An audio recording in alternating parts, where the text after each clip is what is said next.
Get this sports podcast party started, all right?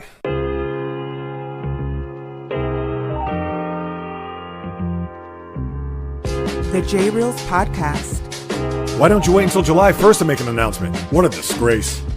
He can rack up all these numbers in October, November, and December, but what really counts is let me see this in January. The sports rebel without a pause, delivering fast-paced, jam-packed sports talk like no other. Listen, I gotta call it as I see it. He is not a good player. I'm sick and tired of having to deal with the disappointment of this franchise. When does it stop? And yes, another winter that I can sleep in peace. Coming correct, direct, and in full effect. Let's get it. This is the J Reels Podcast. Welcome aboard.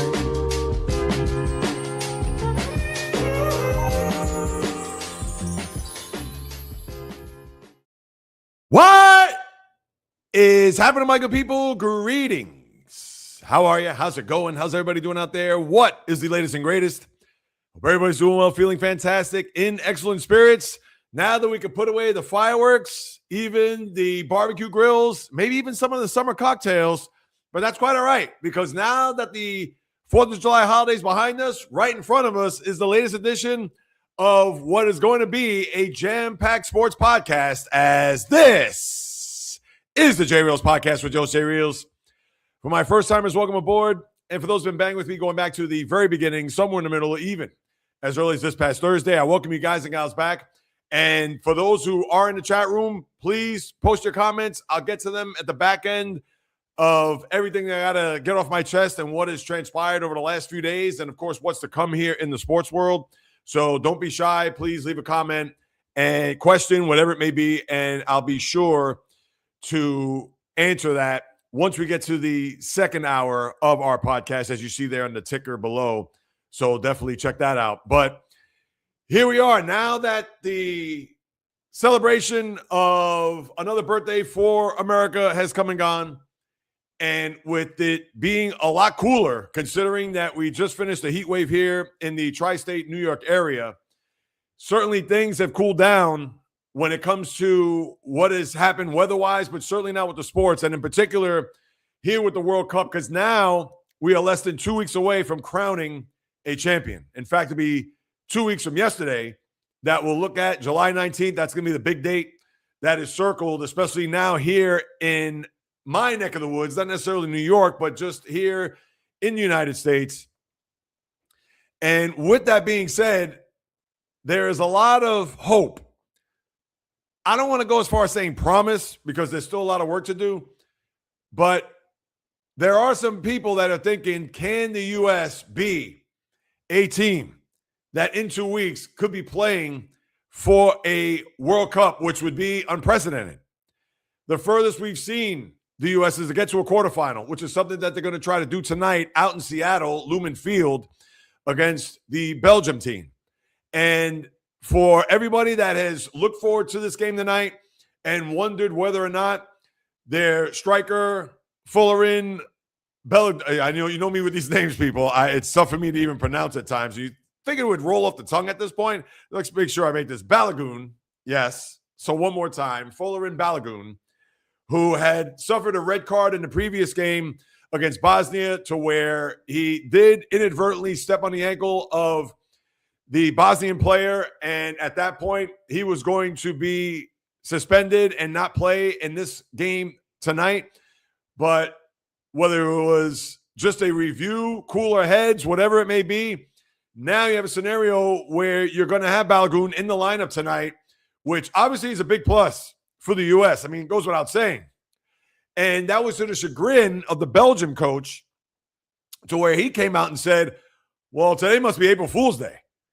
Thinking that, how is it that this player is going to come back, considering that he had already been sent to, maybe not even the bench, but sent packing to the point where he's not going to play in the game and now, or in the match. And now it's a situation where, now all of a sudden he's back in. And it makes me wonder about this matchup tonight, because think about what has transpired over the last 48 hours. Number one, you had the Canadian team lose to Morocco, and I understand there was a late flurry there by Morocco in order for them to advance, where Canada, now I understand everybody's crying in their Molsons, including the head coach, which to me, listen, I get it. some sour grapes and a little bitterness on his part. But for him to say that, oh, we were the better team while you lost 3-0, I get it that it got away from them late, and there may have been a play or two or even a shot that certainly could have gone in or an opportunity that certainly went awry. Understood. But when you lose a match like that, you can't say you were the better team. Now, if it was England-Mexico, despite England having the lead, and I'm going to get to that game in a moment, maybe the Mexican coach, and although he was valiant in the post-match interview, but it's still a situation where you cannot come out and say, oh, we were the better team. Obviously, look at the scoreboard, and that's going to indicate that. So with Canada out and then Mexico with what transpired there last night, and which was, listen, it is not only just epic, but it's classic of a World Cup game that you could get. And England now advances for the first time to see if they could get even closer to not only a quarterfinal, semifinal, and final. They haven't won the World Cup. Think about this. 60 years. You got to go back to 1966. So you mean to tell me that a country, a team that is due to get to that point, and maybe this was a big win for them, knowing that it was in hostile environment, obviously down in Mexico. And listen, I get it that Mexico had a flurry there late and certainly made the game interesting. And I'll talk more about England and everything else that happened afterwards, where the kid broke his wrist and it was gruesome injury. I mean, geez, and who knows what's going to happen there. But when Mexico then all of a sudden exits stage right, on top of what happened with Canada on Saturday, and now tonight with the U.S., I'd be a little skeptical. And no, not because of the other two countries that have hosted here in this World Cup have been out, and it would make you think that, oh, geez, is the U.S. now next in line to get executed? You could certainly look at it that way, but not based on what we've seen here. To me, I almost feel like having Balogun come back, I only think that's going to fire up the Belgium team. And in fact, I'm sure they're going to look at it like, all right, they're going to be full throttle, no excuses, and I think that's going to actually put a lot of gas in their tank. And that's not to say they didn't need it going into the game, but considering the comments said by the head coach, and yeah, obviously very snarky and certainly a shot at the people who are overlooking and making sure that Balogun and that red card that he got was going to be suspended. And yeah, that could certainly be a dig. But one more time, I really feel that that's going to be to their advantage more so than the U.S. Now, listen, what happens on the field is going to be obviously what's going to be the big key here. And when you have Balogun in there, who obviously had a goal there in the previous game before he got dismissed, and it was a situation where having him back, that's only going to enhance the offense of the U.S. team and, of course, their confidence and their ability to strike, especially when they're going to go mano a mano against this Belgium team. So, me personally, it's a very tricky game. I know that with the U.S. and how they played here so far, they've been dominant. I understand the game against Turkey notwithstanding, but that they already had clinched to get to the round of 32, and that was just a foregone conclusion. But how I look at it is that I think Belgium is going to not only just be loose, but I really think they're going to take this to heart. And I wouldn't be surprised if leading up to the game tonight or the match, how their coach is going to say, hey, their best player's back. Let's see what we can do to take advantage, not only just exploiting whatever weaknesses, etc., but to ensure that it is going to be highly contested, that we cannot get baited or be so aggressive to where you're going to psychologically put yourself in a position to make those mental errors and not get in a rhythm to where you're going to let the U.S. and that player maybe get to them. Who knows if there's going to be words exchanged, anything to try to get an edge. And how I see this game tonight, I would not be surprised if Belgium wins. And I don't want to put all my chips in the middle of the table because of Balogun's return. But again, people could or teams could look at that as just a log to the fire. Almost like, oh, okay, well, you're going to bring him back, of course, on U.S. soil. That's going to be, you would think, to a disadvantage to our team. But listen, our team is just as good, if not better, considering what happened back in March when they took care of the U.S. in one of those exhibition matches. And now it's a situation where, all right, to advance to the quarters, yeah, you could bring him back. You could bring whomever back, Tony Meola and net, whatever other former U.S. player, Landon Donovan. It doesn't matter because Belgium was going to look at that. It was almost like Michael Jordan. I'm going to take it personal. So therefore, we're going to try to will our will against that competition to advance to the next round. And that's how I look at it with Belgium. I think this could be more of a curse than it is a blessing. Now, Balogun comes out there and he scores 2 goals and end up winning 4-2, then obviously I'm going to look silly. Now, it's not to say that U.S. can't win or they're not going to win. Now, I know that crowd is going to be raucous because they know that they're the last country standing here out of the North American countries that have hosted.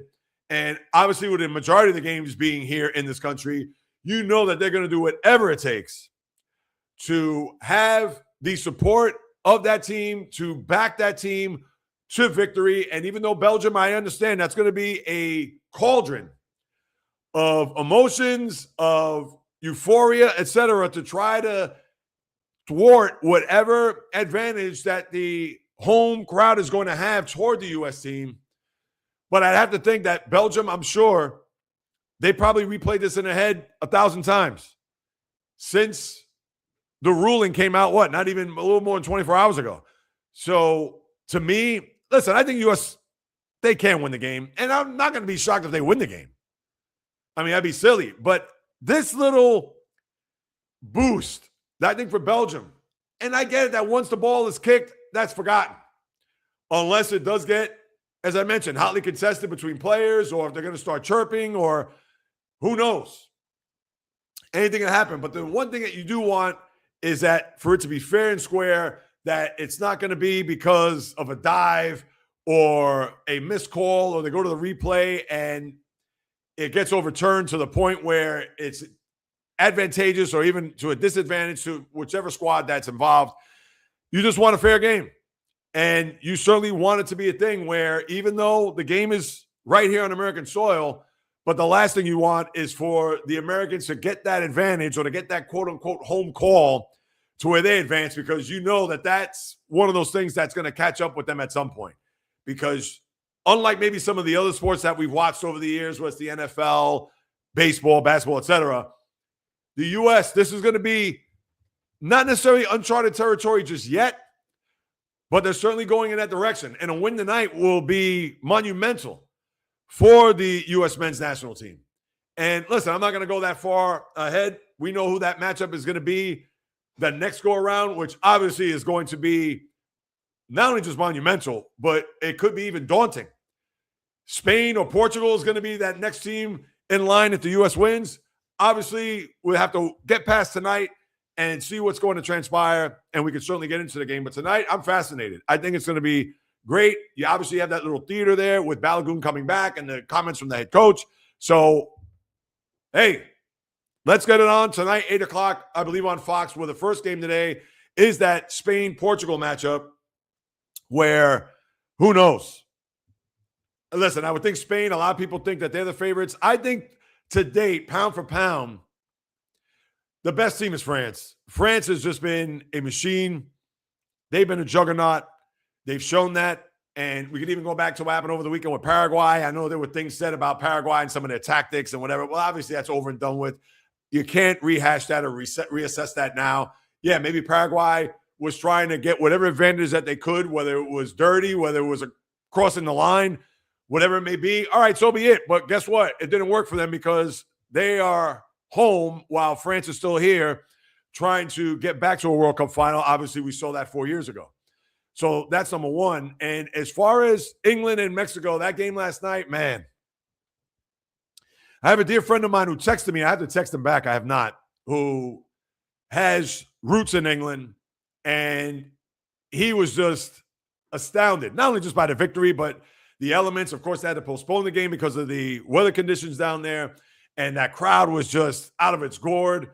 And even though England played from in front the whole game, up 2-0 and 3-1 before Mexico made just a tremendous flurry, even in stoppage time. I mean, you couldn't get more of a thrilling World Cup game than that. And I know, shout out to my guy Bio, who could be in the room right now. I'm sure he's licking his wounds based on that result there last night. And listen, that is one that could be, especially for England, if they win the whole thing, they're going to look at that game. And now, listen, they still have a lot of work ahead of them. And we'll get to the brackets. We'll break it all down momentarily. But, man, that was one that I was hoping, no offense to my dear friend John Irving, I was hoping that Mexico would advance only because I would have liked to have seen them gone far. And who knows, if you take a look at the bracket, if there would have been a situation where the U.S. and Mexico, I'm sure maybe before the final would have met up. And I should know the bracket off the top of my head. I don't. So, full disclosure. But one more time, people. I mean, that game, if you didn't watch, I'm sure you could go back and watch the highlights on YouTube. And I get it. You can't get the same effect by watching a 15-minute highlight, which will detail a lot of the scores, a lot of the missed opportunities, things of that nature. But, man, listen, that's the beauty of the World Cup. And I get it. Soccer's not for everybody. Me, I'm just a baby when it comes to this, where there's other people that obviously are well more invested in this sport than I am. And kudos to them. And I get it. Soccer is global. It's enormous worldwide. It pales in comparison, let's face it, even to the NFL here in this country. And yes, we know the NFL's king. We know it's the number one sport. But you go to other pockets of the world, the NFL is not even on their radar. You mean to tell me people in Ghana are watching the NFL as rabid as they are soccer in that country? Well, even in Brazil, and even though I know the NFL's gone to Brazil recently, and maybe there has been some fans that are growing en masse over the last couple of years, but please, people are going to go see Chiefs and Chargers. They'd rather go see their own Brazilian national team go up against whomever, Argentina, Spain, France. I mean, they'd rather go see that than watch the NFL. So, listen, I get it. And I'm not going to be naive or stupid or innocent to think that, oh, no, well, you know, soccer, yeah, I understand it's big globally, but we don't care about it here. And we don't. But because it's being played here, which I believe has an enormous advantage for guys like me who's not in tune with soccer to follow it a little bit more closely. And what's going to really have legs is what's going to happen after this. Now, I get it. When we're talking about the Premier Leagues and all the leagues overseas, et cetera, that's a little bit harder because that means I got to invest in the team and players and even the history of that. And listen, that's homework. I get that as a sports fan. And I should gravitate a little bit toward that considering how big the sport is. But at the same time, not that I would thumb my nose up against it, but it's one of those situations where I'm still not 100% like, despite these last few weeks, as thrilling as it's been, and I mean, not every game has been like that, but I do have to say it's piqued my interest a lot more than it ever has. Now, what kind of traction is going to get after that remains to be seen. Because it's not as if I'm going to start watching MLS games on the regular or even thinking about watching the leagues overseas. But who knows? Maybe I'll pay a little bit more attention to it to the point where, all right, could this momentum from the World Cup translate down the road? Am I going to start talking about MLS soccer here, especially when we get to a championship? And I know the New York City Football Club won a couple of years ago, but even then, I may have made a mention of it, but not to the point where I'm breaking down injuries and players and matches and things of that nature.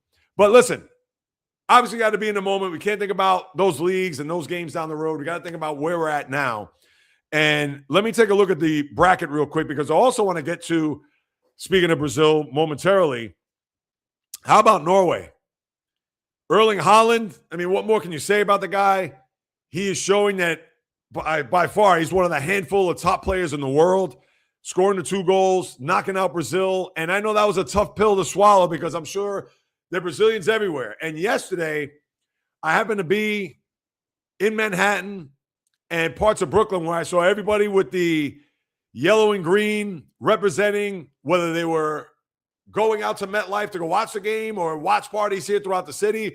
But it was emblazoned in the Brazilian colors. And it was one of those things where I thought to myself, I said, wow, with this just a ton of people that are here, not knowing if they were going to the game or not, it made me think that, well, everybody now, I'm sure bars, restaurants, these parties, that wherever they may be, it is going to be full force. And that game yesterday, I mean, listen, It was one that was bittersweet. I understand Neymar did get the goal in the stoppage time.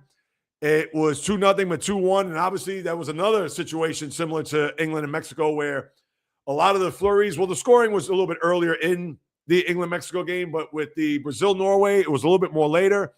And for Neymar, I know this was the end for him as he's going to retire. And listen, nobody wants to see a legend, a player of that ilk, go out in that type of fashion. Listen, whether it was 2-1 or 5-1, you certainly don't want to see that country's hero knowing that that's the last time you're going to see him on a soccer field, especially in that type of competition. But the only thing you can say to that is you tip your cap to Norway. They've had a tremendous run here. Obviously, they have a top player. Norway's going to play moving forward because with their fans and the Viking rows, I'm sure you've seen a million times. You may be sick of it by now. But that's part of the beauty of what we see here with soccer. It's the fans. It's the camaraderie. It's the chants, it's the row, and who knows? Will they row themselves to a semifinal and even a World Cup final? Listen, we still have plenty of time to chew on that. But how I look at this game yesterday, and even though, one more time, you got to give it up for Norway. They've been tremendous. And even with the late flurry there by Brazil and a lot of the momentum and hoping to try to get that equalizer in the stoppage time, and it didn't happen. And certainly was a relief for Norway to get out of that game alive because who knows what would have happened if it had come down to penalty kicks. But as it was, Norway survives, and now they advance where Brazil, I know that's a long flight home if they already haven't flown home. Maybe they're en route right now, getting back there to their country. And obviously this is the first time that Norway has gotten to this point in the World Cup, so tip your cap to them. But I have to say, this past weekend, really the past week, when you think about it on the whole, I mean, the games have been fascinating. You'd be silly to kind of poo-poo it or to overlook it, to think like, all right, yeah, so-and-so won. Oh, wow, all right, that was competitive. And listen, am I watching every second of every game? No, I am not. Have I been on top of it? More so than I thought I'd ever be. And I get it. If I go back to the podcast, even 2018, which was the first year of the podcast, even 2022, which I talked about the World Cup final, but I was not as wrapped up in those two World Cups combined, anything close to what we've seen here. Partly because a lot of the games have been played here in this country, which helps, because if these games were elsewhere, just like in 2022 in Qatar with the time difference, you think I'm getting up at the crack of dawn to watch any of these games? I am not. And I understand that the game that's at whatever time locally, let's say in Qatar, it's 2 o'clock here, so 6 or 7 hour difference, whatever it may be.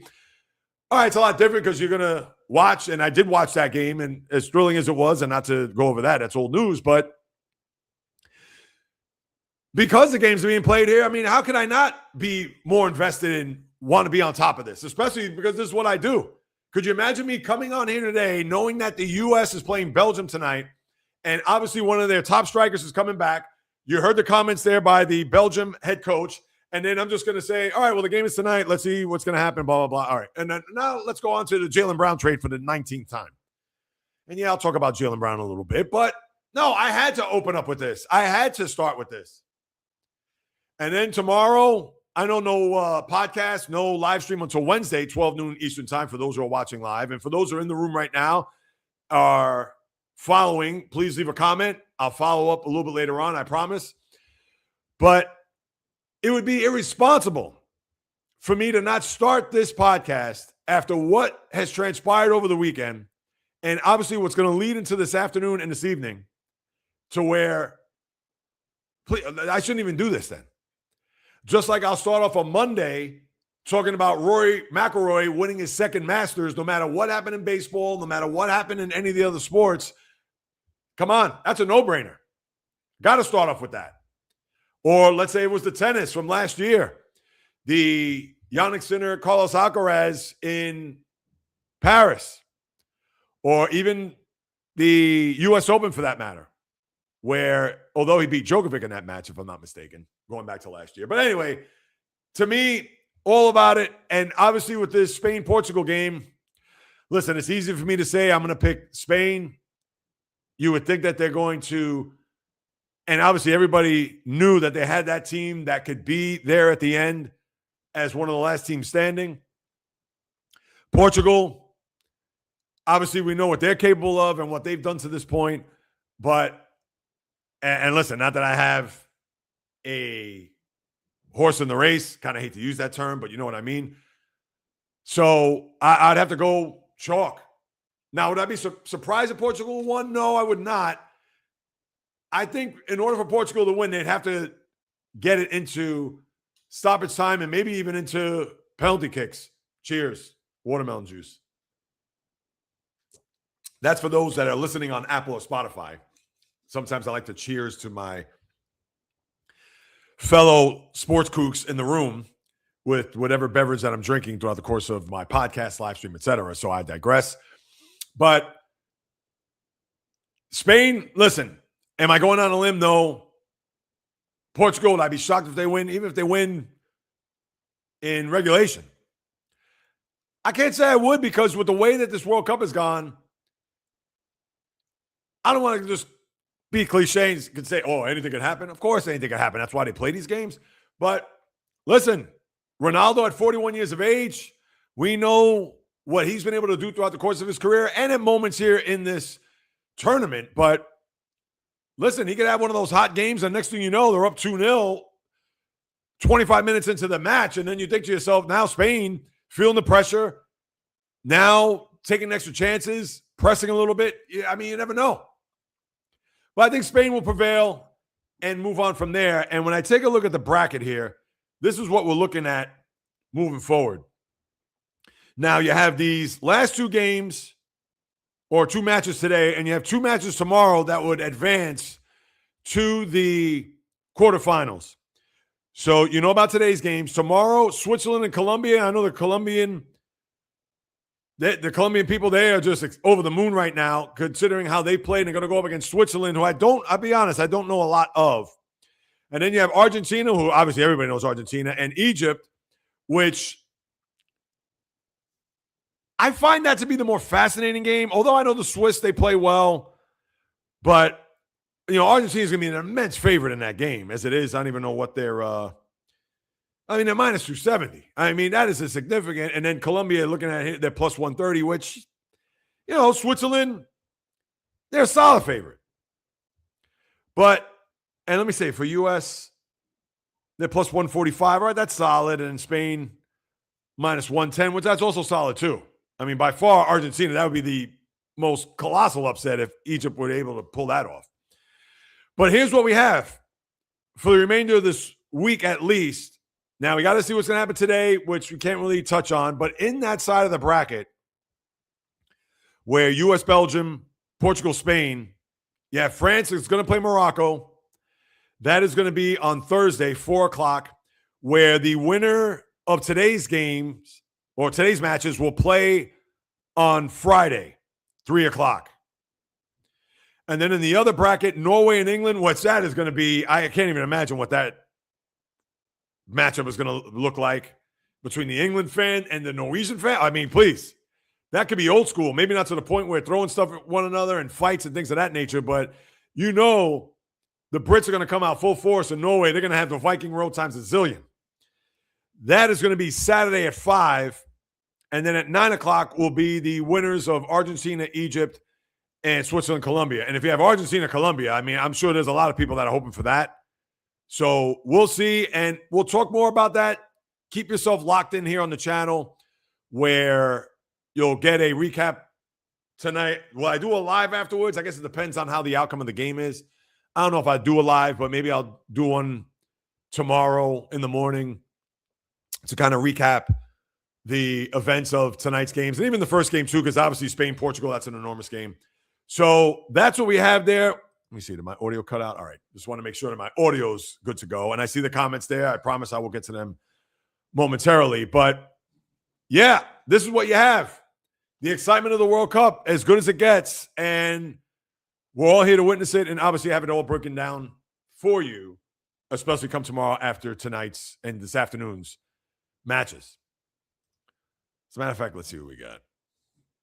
Waffle line. I would have started with the Met funeral. Wasted year. We could get into that. Guy Leaf. Chief Pedro File America. I'm trying to put that together. Cole Trickle, what's going on? I haven't seen that name in a while. The Novice, just giving some shout out to the people in the room. Fishing Angel. Val. Cole Trickle, I wonder why he went back. Victor E, my man, what's happening? Last time Alita got involved in a sporting event? Yeah. That is true. Love you too, Vic. I appreciate that, man. I really do. You already know. All right, I got to go back to some of those other comments there I see. Oragoat, what is happening? Don't know if you guys are still on board. That was in about 25 minutes ago. But yes, I just want to acknowledge everybody here. And I'll make sure to get back to all those comments later on. Juan Soto surrounded with average players. Average means replaceable. Yeah. Hi, I'm new. Hula Rizwan. Cheers. Welcome. I appreciate you stopping by. All right, Hura, or Huri, I guess you pronounce that, right? All right, I'm going to move on to other things. Hold on to your comments, or please keep posting them. I'll get back to them momentarily. I want to pivot and talk a little baseball as I get in the batter's box, taking off the soccer cleats and putting on these spikes.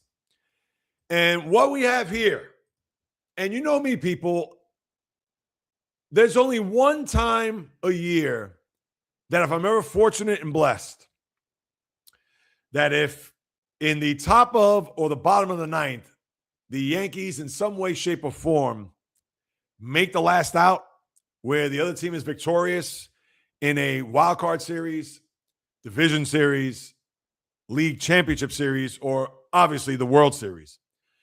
When they make that last out, not record it, when they make that last out, that is my time to puff out my chest and to chide and even, to a certain extent, troll the Yankee fan. And as I sit here today on January 6th, watching them spiral out of control and the June swoon now into July, it seems to be an annual rite of passage for the Bronx Bombers. After a weekend that started out pretty good, beating the Twins after a day off on the heels of losing 7 straight to the Red Sox and Tigers. And now the Twins, who had not won a series in Yankee Stadium since Barack Obama was in office. 2014. And they go in there and win the back two of the series to where, let's face it, they embarrassed the Yanks. 11-4 and 6-1 yesterday to where they still can't hit. I understand they have injuries. Jazz Chisholm now with a toe, which could be day-to-day. But with Carlos Rodon now on the IL because of left elbow inflammation, and remember, he had to start off the season on the IL because he had to get those loose bodies out of that left elbow. And we know about Garrett Cole on the return, and not necessarily on the mend because he has had a handful of starts or more than a handful of starts under his belt.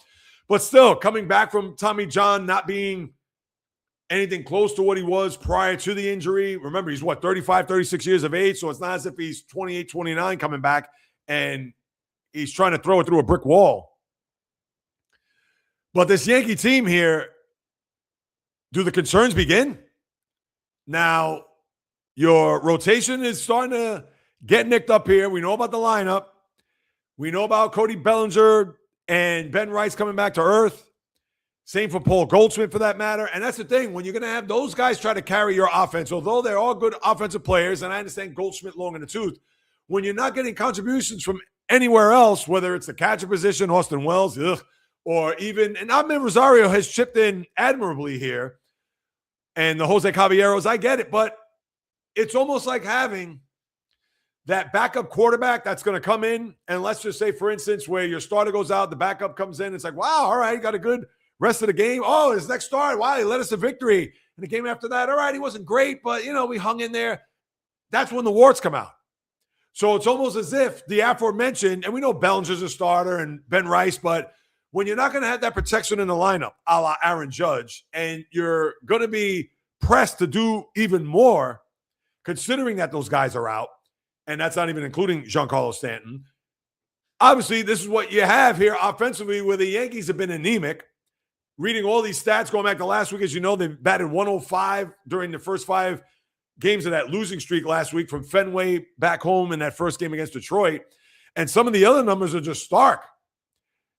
not being able to score more than 5 runs in a game since June 17th. And listen, I get it. That's not a full month, but this is the Yankees. Bronx Bombers for a reason. I mean, you could put myself, you could put a lot of the guys in the chat room in the lineup, and I'm sure we'd be able to produce a little something. For that team to not be able to score at least 5 runs in a game and do the math, just about 3 weeks, that's alarming. And now with their pitching in tatters, and I'm not in love with their bullpen. Their bullpen, listen, they sprung a couple of leaks over the weekend. All right, fine, it's expected. But yeah, this Yankee team right now, it's deplorable. And think about this. They were 48-31. My math serves me correct. 17 over. And now they're 9 over 500. This tailspin has put them in a position where they are now, 5 in the loss and 3.5 back? Which, oh, by the way, who do the Yankees now play in their next series after now losing 9-10, losing to the, let's face it, I know the Twins are a few games under 500, but they're the dregs of the AL Central. And then the Red Sox are well beneath them in the division. Now they're going to end up playing the team that's above them in the AL East, that being the Tampa Bay Rays, who have beaten them 4 out of 5, including a sweep down in Tampa back in April. So now you'd have to really think long and hard. This 4-game series in Tampa, followed up by 3 in Washington, who obviously they've been an upstart this year, not going to be a pushover. You'd have to think that this Yankee team could be in for a season-defining 4 games there in Tampa St. Pete. And before you say, oh, Jay Rios, what are you, crazy? They're only 3.5 back, 5 in a loss. If they win 3 out of 4, they barely been able to survive here over the last 10 days. Now all of a sudden they're going to turn around, win 3 out of 4? That's not to say they can't, but Tampa, and they're not afraid of the eggs. Just because Tampa's ahead of them and they don't have the big stars, I know Junior Caminero maybe notwithstanding, but they don't have a loaded lineup and they don't have a starting rotation. Although they have good pieces in that starting rotation. It's more about their bullpen. And they have a very resourceful manager, but they're not afraid of the pinstripes. They're not afraid of the interlocking NY in the least. So, listen, the Yankees, I think you have to ask them. Of course, they want 3 out of 4. But if somebody were to tell you, hey, you're only going to get a split here, you'd take that and run, considering the way you've been playing recently. And the reason why I say season defining, because this almost parallels to what happened last year with this Yankee team, because as I mentioned last week and probably the week before, when the Yankees went up to Toronto and they had a 3.5-game lead there in late June into July, and they got swept by the Blue Jays to the point where they went from 3.5 up to a half game back, and were nowhere to be found until late in the year, where they got their momentum and they tried to chase the Blue Jays before they tied in the win-loss column. But because of the season series advantage going to Toronto, who got the division crown and therefore were able to sit out until the divisional series? The Blue Jays. And if somehow, some way, the Rays win 3 of the next 4, they will have already clinched the season series because they're already up 4-1. They played 13 games. So if they win 3, that's it. It's over. And even though they have to make up the 1 game from what happened in the Bronx, what was that, in May, there in late September, I believe the next to last series of the year, the Rays come to Yankee Stadium. So even if the Tampa wins 3 out of 4, and they stay ahead of the pack here in the AL East to the point where, let's say they go into that series and obviously the Yankees may need it or whatever, but if they fall in a flat-footed tie similar to last year, that's it. They're going to be on the road. And we saw what happened with them last year. Now, how I look at this series, I know the pitching matchups. I haven't looked at the Rays. I know the last 2 games with the Yankees, they had a rookie pitcher pitch on Saturday. And then yesterday, Ryan Weathers, I know his record isn't great, and his ERA is okay. But to me, I'm not looking at him as a guy like, oh, because a lot of Yankee fans say, oh, Ryan Weathers is a good fit starter. Is he? No shade on Weathers. Oh, excuse me. That's the watermelon juice.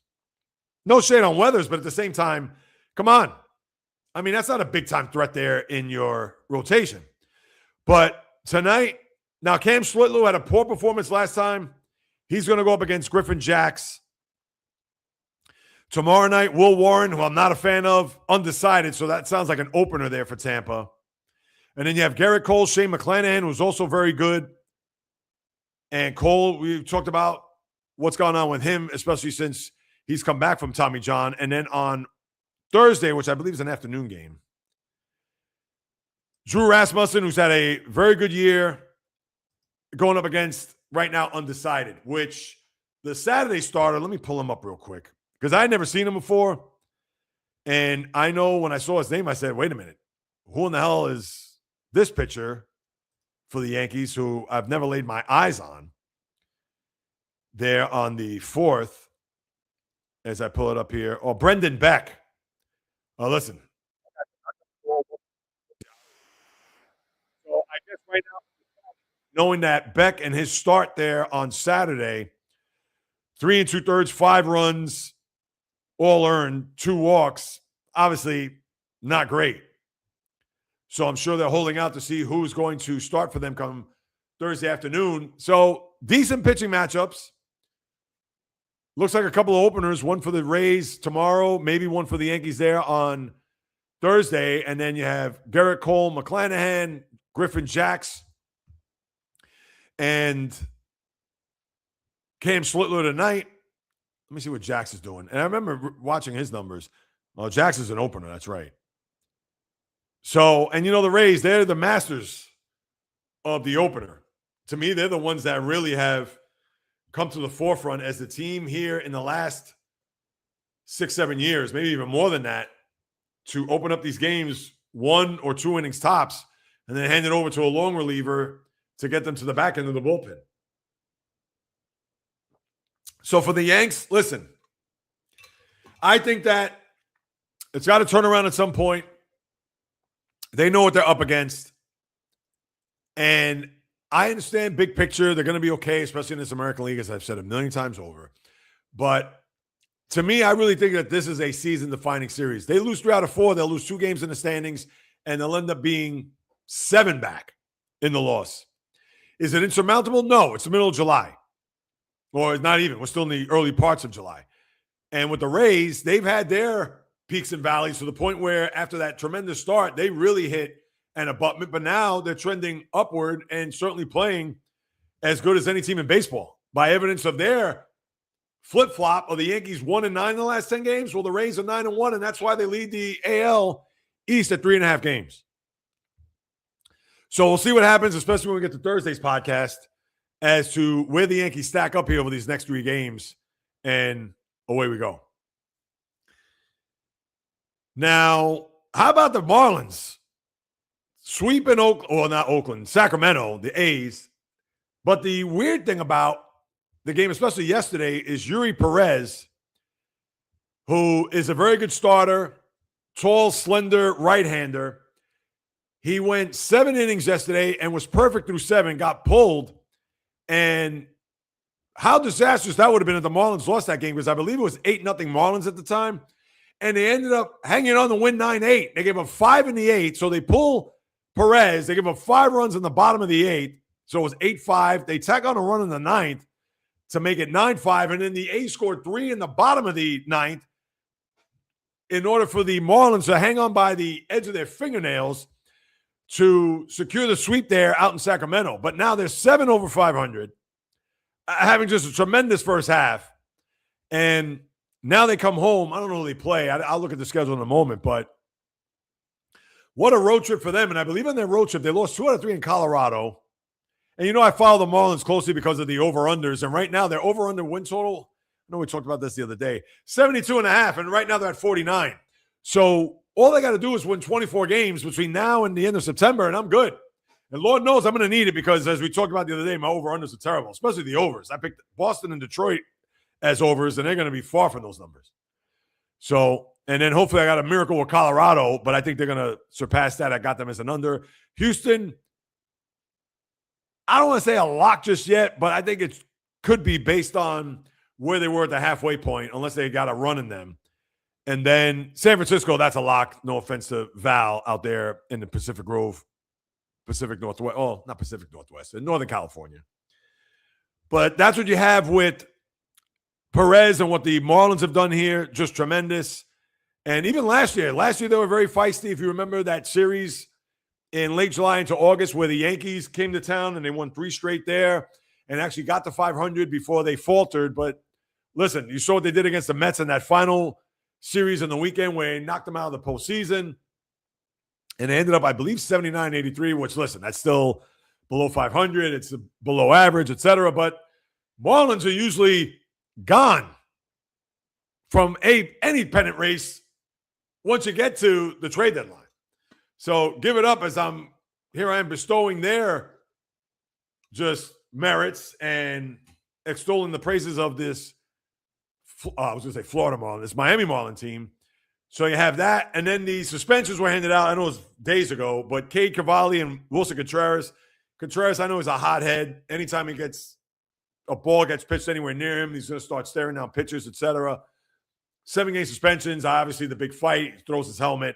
Obviously uncalled for. Cavalli, the pitcher there, the Nationals. So that's what you have with baseball, because other than that, as I take a quick look here,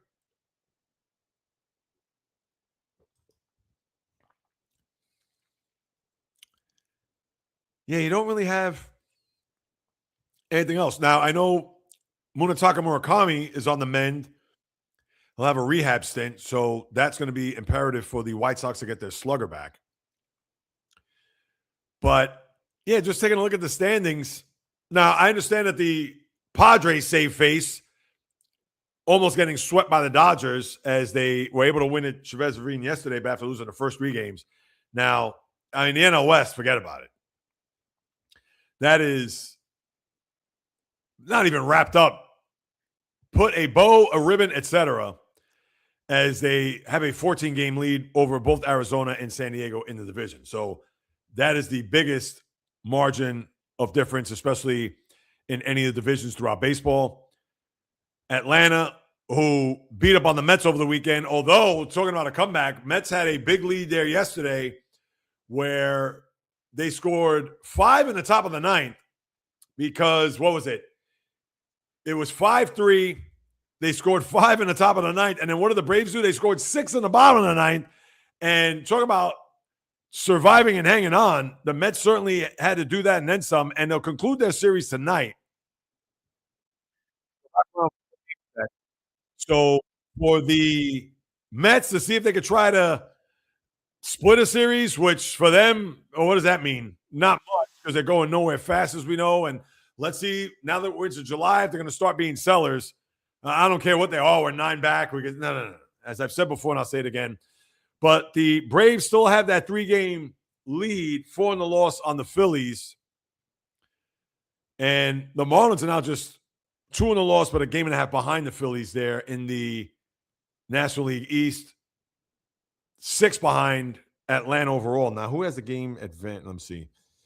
Now, the Braves have the games at hand against 2 in hand against Philly, 3 in hand against Miami. Something to keep in mind as we move it along. Brewers with a 6-game lead over the Cubs. No sweat there. Obviously, we have the races in the American League. Talked about Rays, Yanks, as you know. Huge series there this forthcoming week. White Sox, 1-game lead over the Guardians, but 2 in the loss. And then Seattle, right now, a game over Texas, 2.5 over Houston, and then 5.5 over the Athletics. As that is your baseball. Now, as far as the schedule goes, early part of the week, you know about Yanks and Rays. Hold on. Yeah, it had to be a makeup game, right? That Philly, Kansas City, 2:00 today. Christopher Sanchez pitching. Yeah, New York, Tampa, Houston, Washington, Milwaukee, St. Louis, Arizona, San Diego, Toronto, San Francisco, Colorado, LA. So let me just add these pieces together. Cubs in Baltimore tomorrow, Athletics at Detroit, Atlanta at Pittsburgh, Seattle at Miami, Kansas City at the Mets, Philly at Cincinnati, Boston at the White Sox, Cleveland, Minnesota, and Chicago, Cleveland, I'm going to get to in a minute. Texas, hosting the Angels, Arizona, San Diego. Yeah, I didn't really ballyhoo the White Sox Guardians weekend series, considering that they're battling it out for first place. And that was a bad job by me because, again, I'm not showing any love to the AL Central. But I went a little far back there on the schedule there, J Reels. Hold on. I know that the Guardians were able to wait. How come this is coming up here?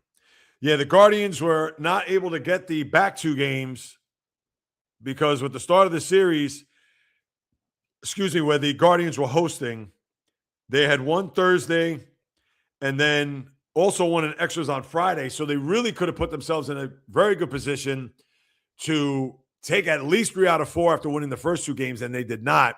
Where the White Sox, and give them some credit, on the road showing some mettle, winning there on Saturday, and then topping it off there yesterday, splitting that series. So no harm, no foul as far as any games lost in the division, as they won close games in the back end, 3-1 and 7-6. And now the White Sox, as mentioned just momentarily, they will host the Red Sox while the Guardians will be in Minnesota. And that is your baseball. Anything else to talk about? No, that's it. All right, now let me break out the tennis racket for those who are in the chat room. Glenn, what is happening? And Huria, thanks for sticking around. I appreciate that. Yeah, I know. 92 pitches took him out. Oh, yeah, I know. Tampa, that stadium is an eyesore. Huria, thanks for the sub. I appreciate that. Thank you so much for not only stopping by, but sticking around. Continue to stick around. I'll get back to all the comments momentarily. So hang tight with that. But as far as the tennis goes, Wimbledon, breaking out the rackets, as I mentioned. Now you're going to have some very interesting matchups, unlike what we saw at the French, where you had a lot of the big-time performers knocked out there in the opening week. Well, you're not going to have to worry about that this time around, as you're going to have some riveting tennis, both on the men's and women's side. And I'm going to start off on the women's side with Naomi Osaka. Now, we know Osaka's been a big-time player in the past. She has 4 Grand Slams to her belt. I believe she has, 2 U.S. Opens? I don't think, and maybe 2 Australians. I don't know if she's won a French. She hasn't won Wimbledon. You know what? Should have looked that up prior to, but that's the good thing about doing a live show. We share it together.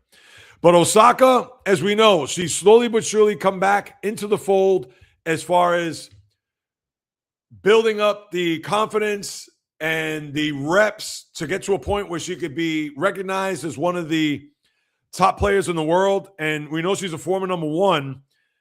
But for her to have that win there against Aryna Sabalenka, who Sabalenka last month at the French was able to take care of her rather decisively. No, I think that was in 3 sets. But, yeah, she's won 2 Australians and 2 U.S. Opens, just like I thought.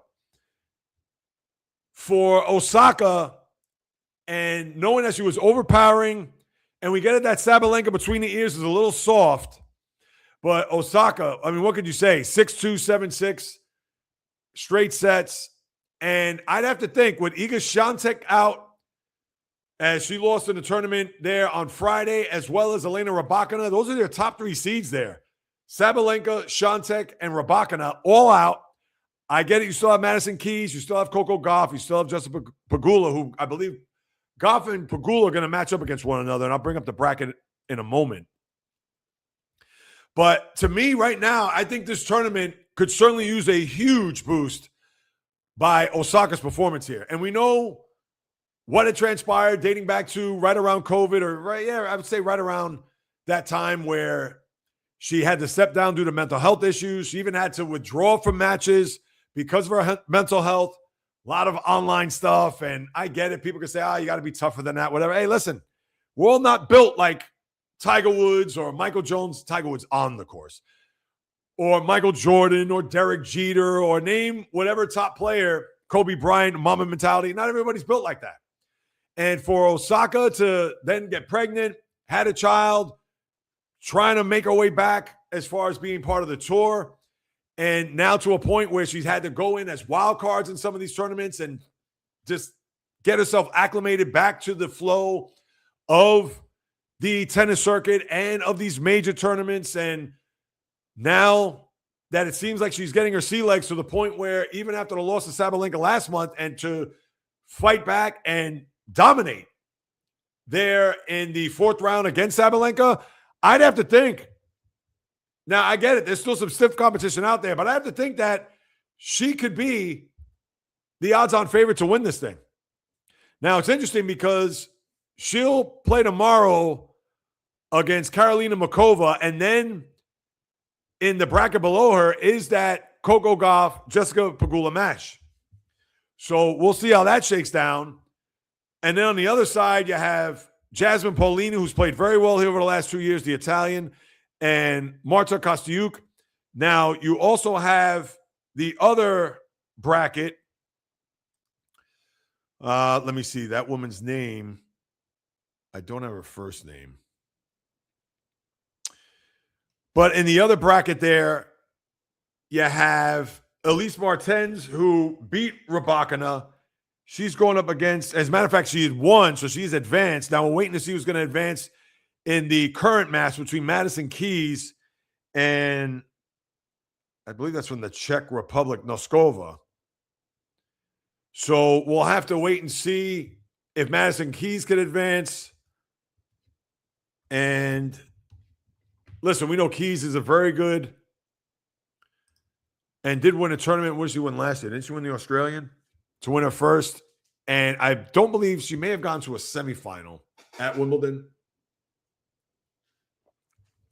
But I would have to think, going back to Osaka, I won't go as far as saying this is a tournament to lose because, again, now I would think she would probably be better off going up against Pegula than Gauff, because Gauff, as we've seen, she knows how to win these tournaments.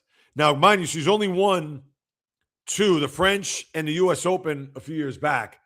So she'll be gunning for her first Wimbledon. And listen, Osaka right now has probably been playing with the most confidence and the best confidence she's had dating back to those days where she won Grand Slams in the late 20-teens.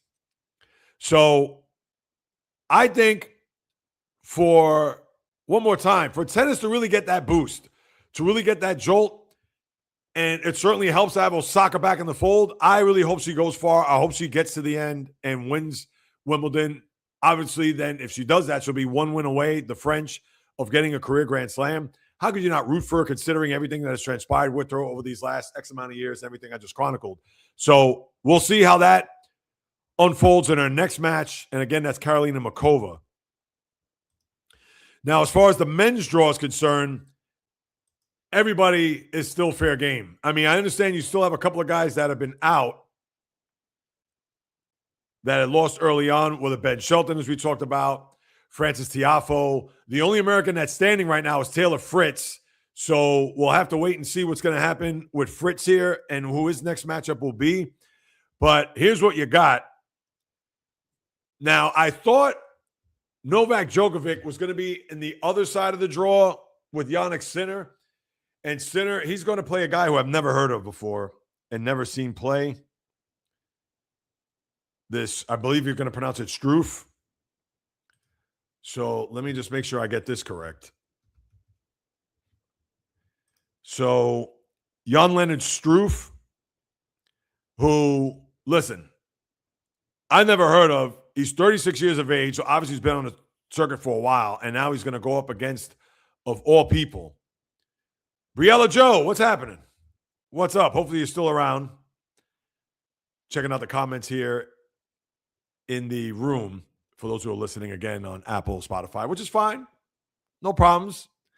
As long as you get to throw me a few stars, write a review, I'll talk about that in the back end. But anyway, as far as the scenario regarding the men's, so Struff, again, 36 years of age. Does he have an upset in him? I don't think so. Sinner has played well here. I understand he had the opening round 5-setter, but since then he's been lights out. But now the next match in that bracket is Felix Auger-Aliassime going up against Djokovic. Now, Aliassime is very good. He could certainly give Sinner and anybody else a run for the money. Now, Aliassime is the third-ranked player in the world, but I would think sentimental-wise, you want to see Djokovic get to the next round. And don't forget, remember when Sinner faced off against Djokovic in the Australian Open semifinals to the point where Djokovic beat Sinner, and then, of course, Djokovic lost to Alcaraz at that point. So that is going to be an excellent match. That's tomorrow at 10 a.m., where the first match will be Sinner and Struff. And then on the other side of the draw, Taylor Fritz, he's going to go, in fact, at 12:30, so it's not too far from now. Let me just see where that – yeah, that's at 12:30. He's going to go up against Alexander Bublik. So, as I mentioned, Fritz, the last American standing. Let's see what he'll do here in his matchup. And then Alexander Zverev coming off of the French Open win, as we know. He's going to go up against somebody who I've never seen. He's ranked 13 in the world. So, you know what? That's a bad job on my part. Let's just get a better look. Czech player, and goes by the name of Jiří Lehecka. I guess how you pronounce that. So, you figure Zverev will be fine there, and he'll go up against the Bublik-Fritz winner, where Grigor Dimitrov will, right now in the first set, is 5-5. Chances are, whomever wins that, they're going to go up against Kobali, who actually beat Alex de Minaur, and de Minaur actually had a very good tournament to date. But for Kobali to, listen, he's a guy that has gone deep in some of these tournaments, but certainly has not been able to get to a semifinal, even a final for that matter. I believe he got to a semifinal. I'll look that up. Flavio Kobali. Maybe he got to, I don't think it was the French. Yeah, the deepest that he got to, no, actually was the French final. Because think about it. He lost to the aforementioned Alexander Zverev. That's why I thought his name was familiar. I know he got deep, and that's the deepest he's ever been. Other than that, quarterfinals here at Wimbledon, which he's done now back-to-back years. So Kobali, excellent job by him. And one more time, he's going to be able to go up against either Grigor Dimitrov, who is ranked 11th in the world, and Arthur Ferry, who is a Brit. So I'm sure the hometown favorite, well, not favorite, but the hometown, do I say hero? I won't go as far as saying hero either. But I'm sure they're going to be rooting for him hard to go up against Dimitrov here in order for them to at least have something to cheer for past this match, and again, against Flavio Kobali. But that's what you have. So to me, that top part of the draw, and I understand you got to give Zverev some props, but whomever's going to come out of that center, forget about Struff, Aliassime, and Djokovic, that group is going to, I think, going to end up being your winner.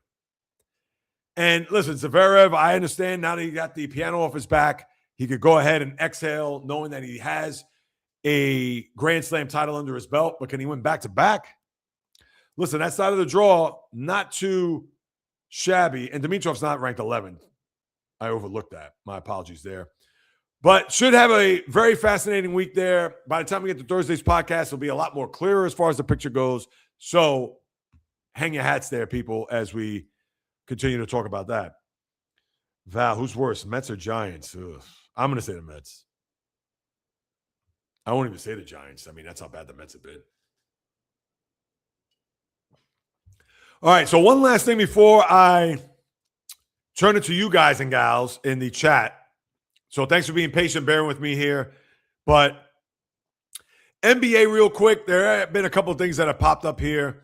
And listen, the only reason why I'm going to bring up Jaylen Brown one last time, because there could be some, I don't want to say there's a lot of fallout from the Celtic fans and maybe some fans around. And listen, you've heard me dissect this trade last week a couple of times.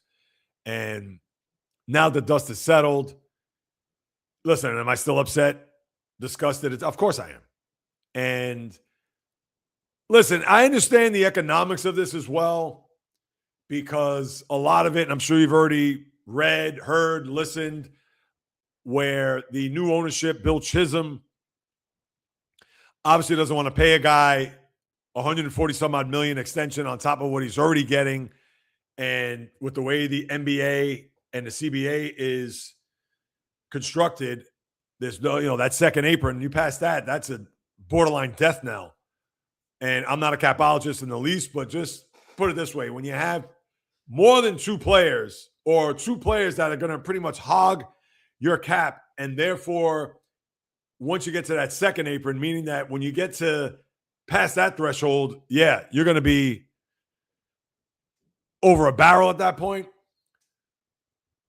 And listen, one more time, just like I said then, where ownership, they're going to do what they want. They're in the business to make money.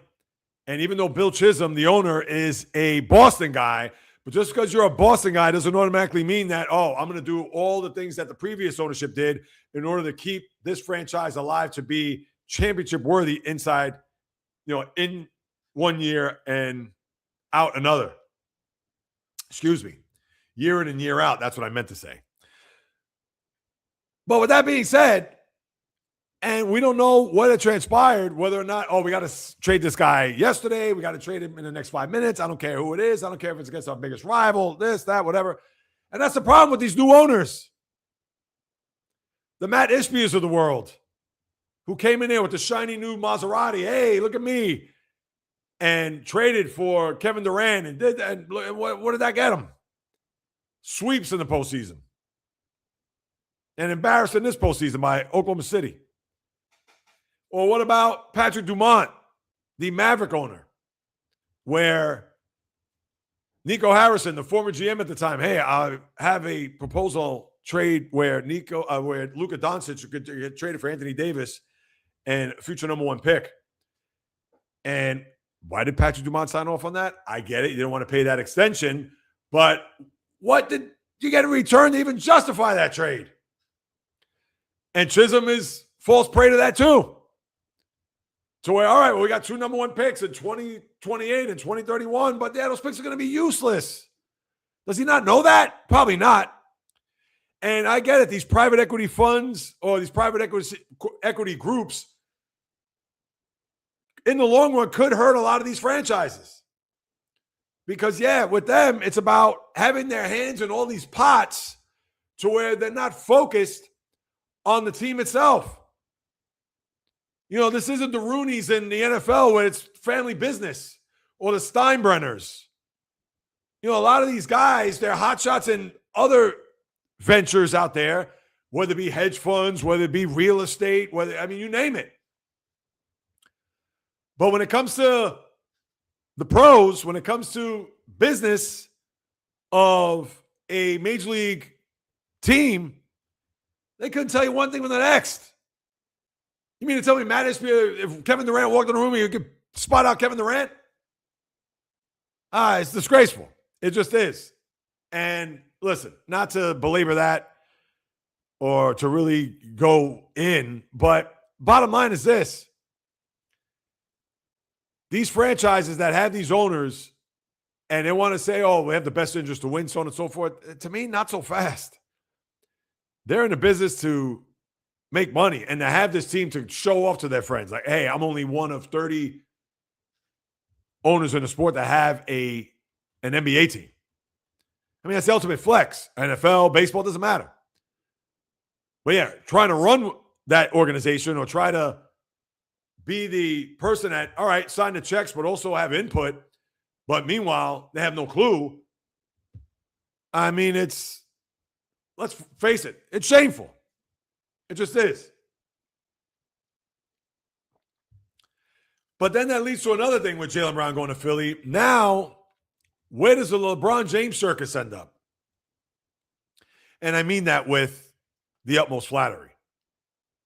Now, the suitors out there, based on some of the reports, have it to where LeBron is looking at Philadelphia, Miami, Cleveland. Is that a surprise? Not really. Cleveland, we've heard, obviously, with him going back, quote-unquote, home, whatever it is, 30 minutes, 40 minutes from Akron. Miami, been there, done that, to go along with Giannis and the guys that they procured there in the trade to bring Giannis to South Beach. Philly, because Jaylen Brown, Tyrese Maxey could be that influence to get to the Sixers back to a final for the first time in a quarter century and haven't won a title in 40 plus years.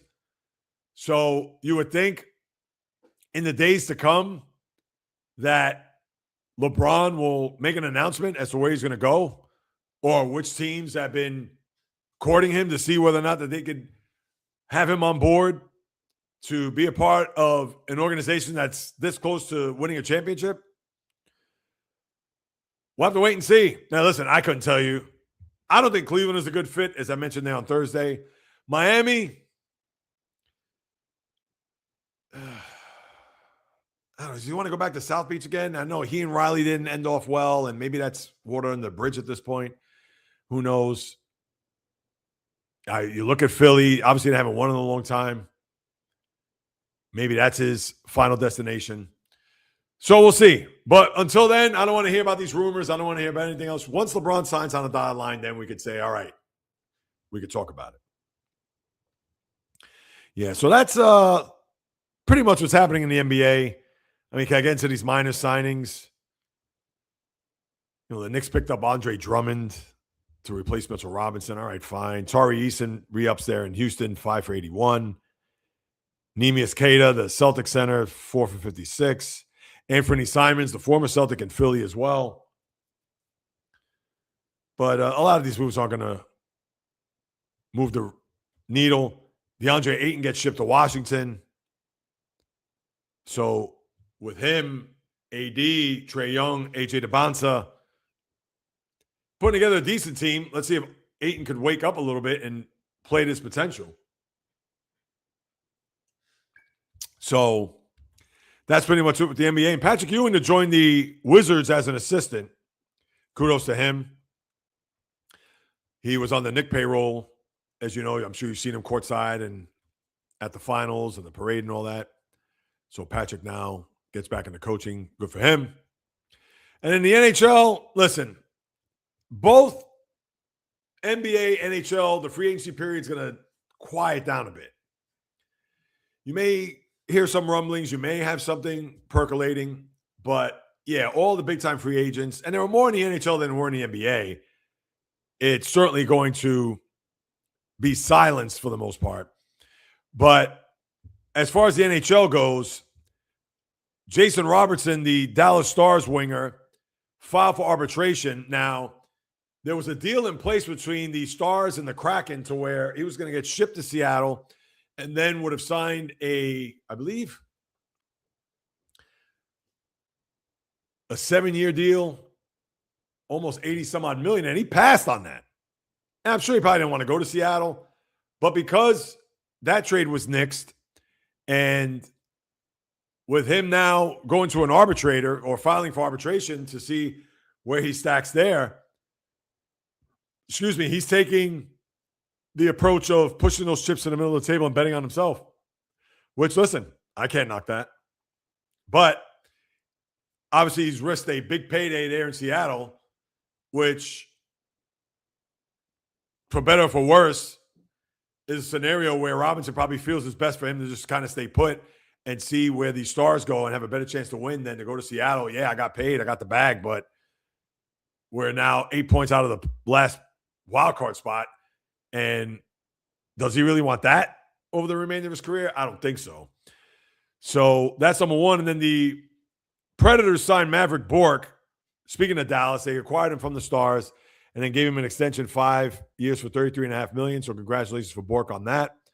But otherwise, nothing else to really report when it comes to the NHL and even the NFL for that matter. Now they're in the month of July, the end of the month of training camp. Oh, man.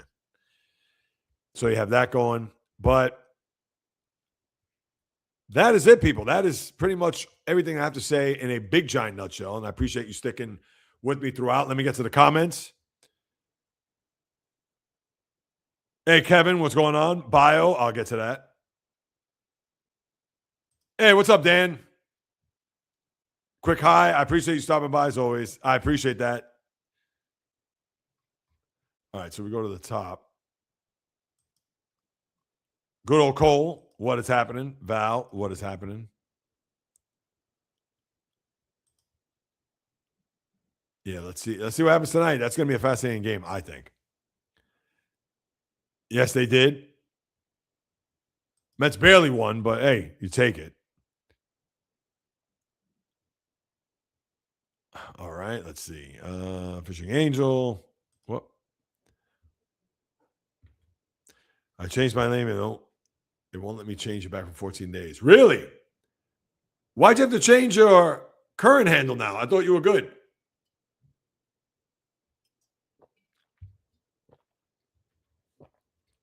Or a goat. Cheers. Hopefully you're still here. I know that was over an hour ago. It was just a correction of ref bias on that call. Oh, yes. No, agreed. Christina. Trying to look at your avatar there. Welcome. Listen, I did say your name there, Aura, but I don't know if you're still with us. But Aura Goat. One more time. Aura Goat. So never call the right account. Oh, which one are you referring to? The one we just talked about?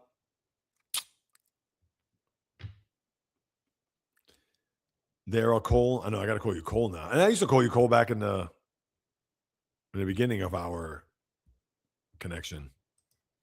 He looks like AI, but I don't know. I am not AI. Far from it. Amanda Rogers. All right. Throwing the incentives for the team to right or wrong. Now, Vic, if you're still here, I don't know if you are. You got to enlighten me. Which team are you referring to? Warriors activate Quentin Post. All right. Last time a leader got involved in a sporting event. Oh, okay. No, I got you now. Well, listen. One game at a time. Let's see what happens tonight. We could certainly get into, and we'll get into the game tomorrow, certainly by Wednesday. Last time a leader got involved in a sporting event. Yep. I recall. Bio greetings. No, I agree. It was an atrocious call there, Cole. Why isn't this working? All right, here we go.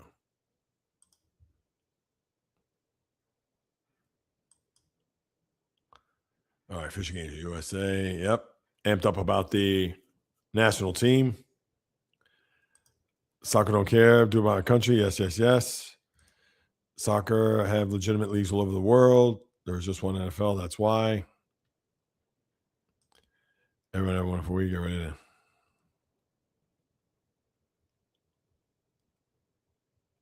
Later this week after service. Okay. Well, I hope it all goes well with the doctor's appointment. Yes. You too there, Cole. Yeah. Hey, listen. Holland was impressed. Or was impressive in that game, I should say. Holland got England shaking in their boots. Yeah, that's going to be a great game, too.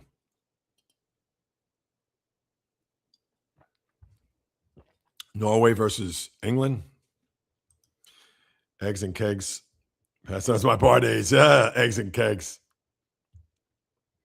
Yeah, I remember some of those days there, the novice.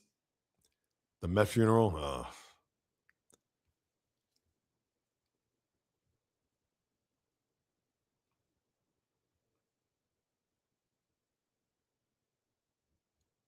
Surrounded with average players. Oh, hang on. Why is this working? Average means replaceable. No, I listen. You can definitely say that. Yes, Huria or hoorah. I guess you pronounce that. Welcome, welcome, welcome. Giants.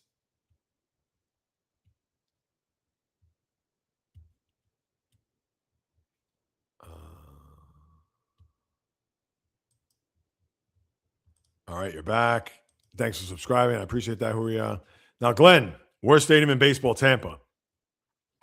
Yeah, the Trop. It is an eyesore. It's a brutal stadium. But they are getting a new stadium, which is going to be in the Tampa area, right by where the Bucks play, and also where the Yankees play too for minor league. So their new owner, who is from the Tampa area, they're going to build a stadium. I'm sure it's going to be domed, covered, etc., for the Rays there on the other side of the bridge. So, but yeah, that is an eyesore. Getting feedback now is big. No, it is, especially with Rodon going out and 92 pitches. Perfect game. Yeah, for one Eury Perez. Man, is the best thing for you right here, I tell you.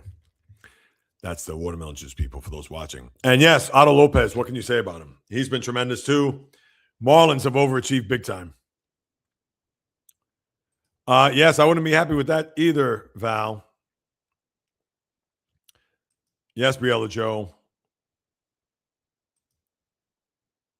Oh, wow, 245. Well, I hope all goes well there, Val. Tiger Woods, what's he doing these days? Yeah, he's been on the mend again with another bad leg.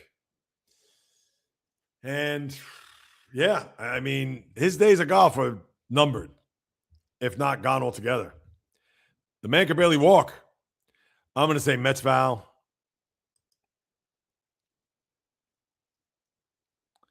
Yeah, he doesn't want the Celtics to make bad trades. Well, he's not a Celtic anymore, so he shouldn't even be worried about it.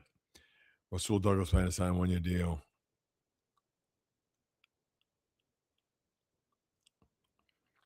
Saw this on X, all right. Yeah, Holland Dan Sock, I know is no longer with us. Hold on.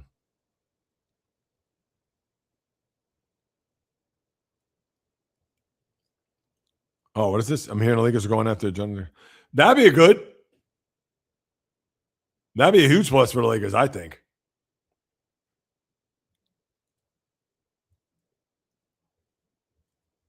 Wait. Oh, here we go again with this Epstein. I don't know how I look at it. Listen. Yeah, former player, but he was a player on your team there, Val, and you may see him against them 4 times a year. Is it better to know your team?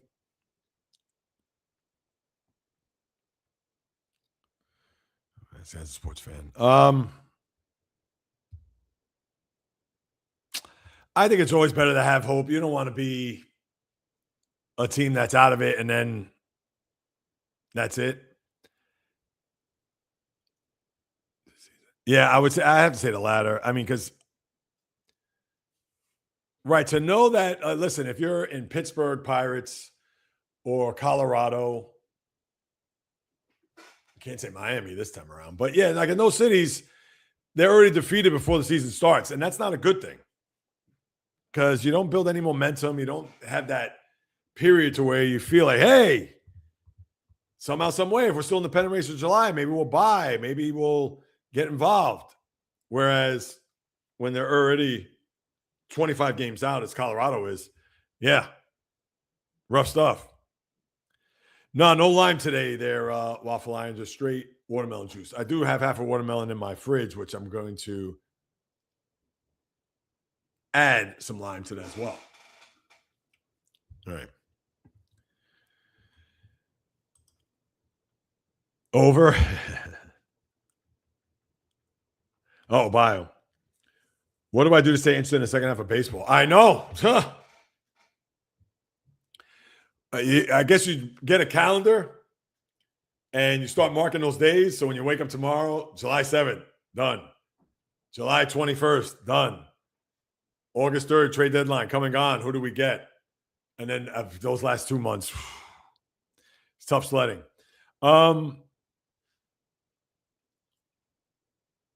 What do you do to stay interested? No, that's a good question, especially when your team's 100 games in front. And you just got to grin and bear it.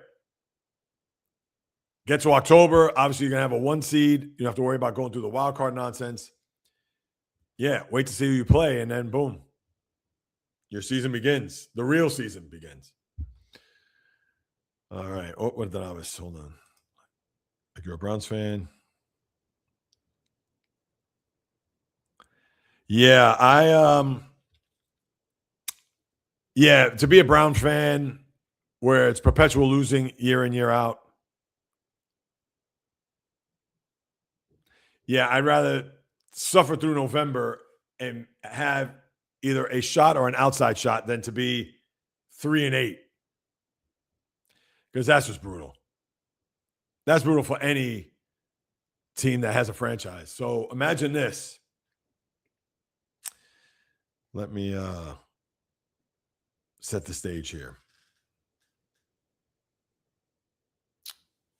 All right. Let's just say, for argument's sake, I'm just going to throw this one particular team out because of J-Rod. I know he's not in here now, or maybe he still is. So you look at the Lions. Red Wings haven't won in a long time. Tigers haven't won in a long time. And Pistons. Of course, depending on the season, you're going to go in excited. Oh, this team has a chance, blah, blah, blah. But we know that the Lions have never won. You know the deal. Yeah, I think, to me, I don't want to be that guy. Why isn't this going away? All right. I don't want to be the guy or the fan that goes into a season thinking that we have no shot. There's no way you're going to compete unless you know your team is that bad. But, yeah, to me, that takes out the fun. I understand not every team, every year you're going to be contending or you're going to be in the mix as far as the playoffs. There's going to be injuries. There's going to be circumstances that you can't control. All right, I dig it. But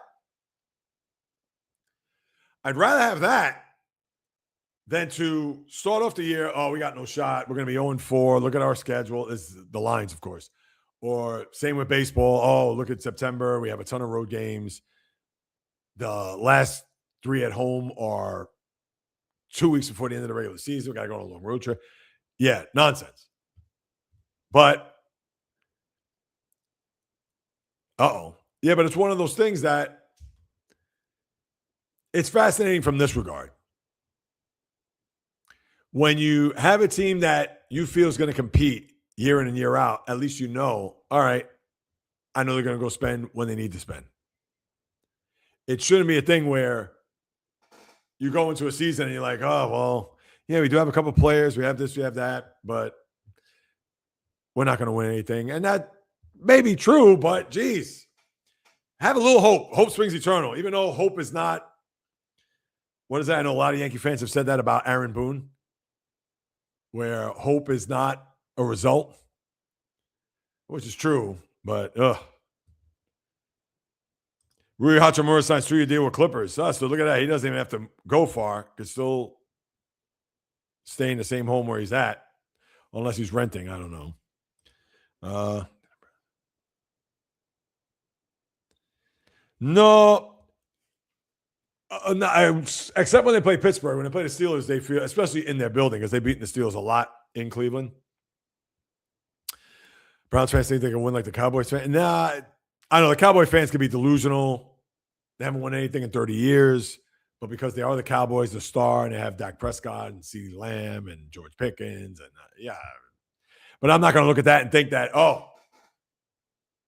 that the Cowboys, despite, they can have a good year, 12-5, but unless they go out and dominate and make you really think that, this team is a legit championship contender.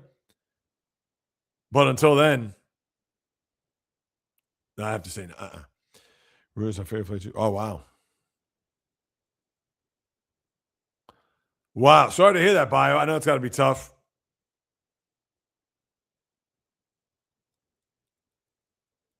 Well, yeah, Jared Verse too. Well, obviously Verse was in the Myles Garrett trade, but yeah. No, I totally get it. All right, Val, good for you. Good to see.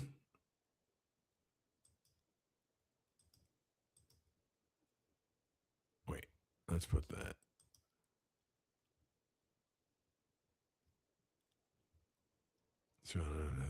Okay. Oh, here we go. Favorite player too. Geez, Vegas Ram. Yep. So here we go. Speech therapy will go fine. Yes, it will, Val. 100%. Giants. Yeah, I wouldn't be happy either. As we know, they've had a tough go. But let's see. What else? Anything else? Oh, brother. I know I saw this, but I didn't bring it up. President confirms he asked FIFA to review Balogun red card.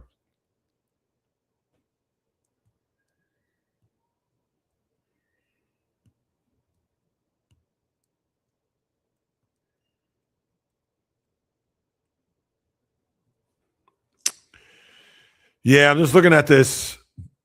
President said Monday he called FIFA President Gianni Infantino to review the red card given to United States men's national team, Folarin Balogun, as we talked about in the team's match against Bosnia, calling it a horrible call, which it was. I mean, but, and then he quote, all I did was ask for a review. I didn't say you have to do this. This is a smart, tough man, Gianni Infantino. He's a smart, tough man. And his stock has gone through the roof because the job he has done, and it's been great. I feel like we have to have all the best players on the field. Yeah. Yeah, listen. Come on. He's going to have influence here on this thing. I'm not buying that. Anyway.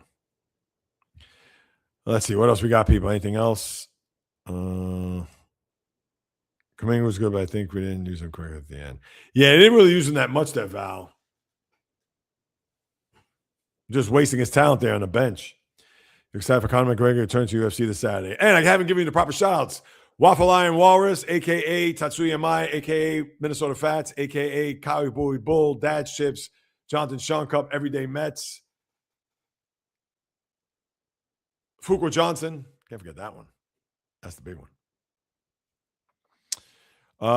Am I excited for Conor McGregor returning? No, not really. Will I even watch? Now, Saturday night, I'll be back. Yeah, I'll be back in home. He's fighting. Is he fighting Max Holloway? Let's look that up real quick.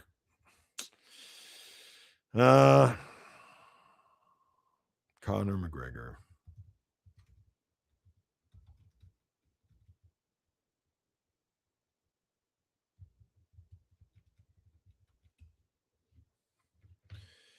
Yeah, main event. Max Holloway. Max Holloway. Excuse me. Jeez.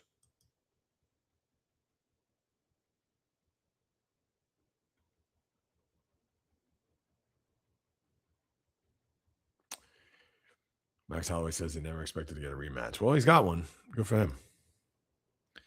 Let's see. Ayuk meltdown continues.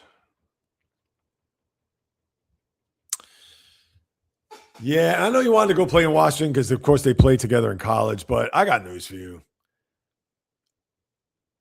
This is career suicide unfolding right in front of our eyes. And listen, I don't want to make light of it or ridicule or think that, come on, you got to be better and tougher and this and that. Listen, Naomi, as I talked about earlier, Naomi Osaka with her mental health is going to be much different than anybody else's, or in this case, even Brandon Ayuk, who's sending these crazy video messages where not only do they make you scratch your head, but you really have to say, are you all right? Because, yeah, what does he do now?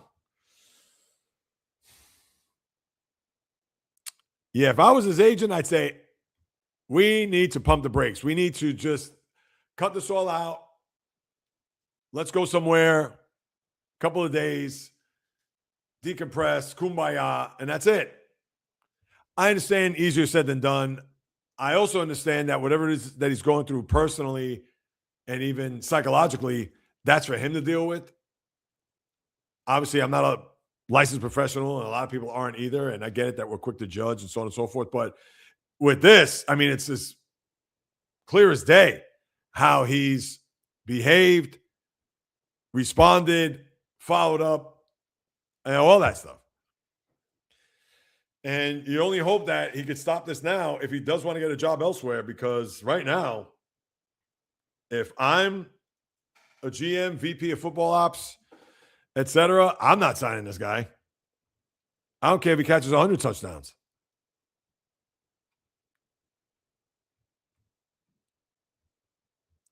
Let me see. Did I catch up here? No, that's not it. Wait. Of course, no glasses, people. You know how I do. Yeah, he has no agent either. I mean, he's not going to, come on. If he thinks he's going to negotiate a deal himself. And where did I read?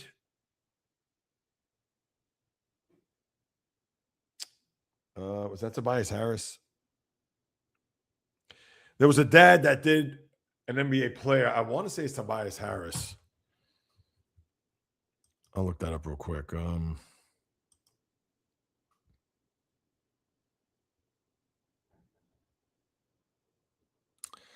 Kawhi hires a new agent for next deal. I can't even speak now. Wake up. Kawhi Leonard hires new agent to oversee Raptors deal.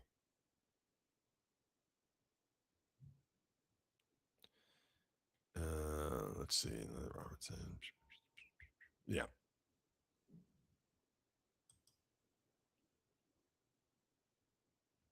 And then, yeah, I mean, I've been there, done that. All right. Yeah, I think that'll do it, people. Let me just take a look here. Whoa, what's that? All right.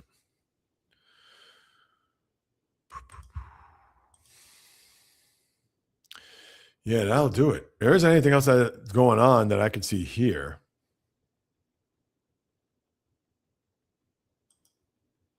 Oh, I know I touched on this a little bit. It's gruesome to watch. The celebration, Jordan Henderson, when he was going over that signage, and oh, geez. And I would think his status, not granted, it's not his leg, but oh, that was an ugly fracture.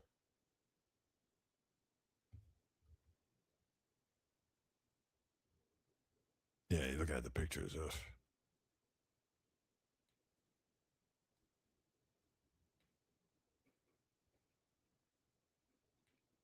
Yeah, nothing else. Yeah, Warriors Paul, Rasul Douglas signed with the Commanders. What's this? Nah. All right, my good people. I think that's going to do it. Yeah, everything else been caught up. I don't know what else is on your mind. Glenn, I don't know if you're still with us. I think Kawhi had two calls. His uncle was in charge of the legend crooked deal. Yeah, it's not good. You get the family members involved. And yeah, certainly cannot be pretty. Yes, alleged. We do not know for sure. But yeah, who knows? Even with Kawhi now in LA, in Toronto, you would still think that the consequences and repercussion of that aspiration deal where they funneled the money to aspiration, I mean, that still's got to be on the table, does it not? Well, all of a sudden he gets traded. All right, let's forget about it. No. What's wrong with Giants pitching?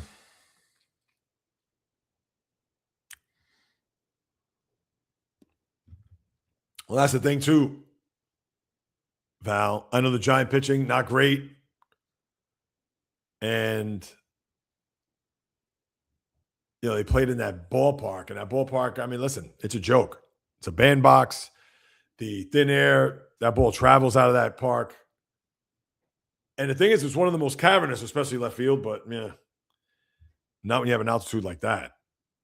So.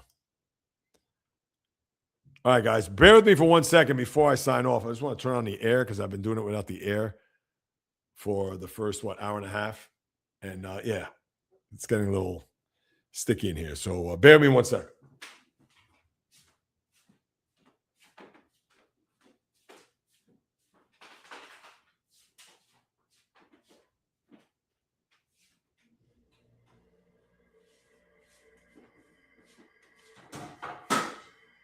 Knock yourself over.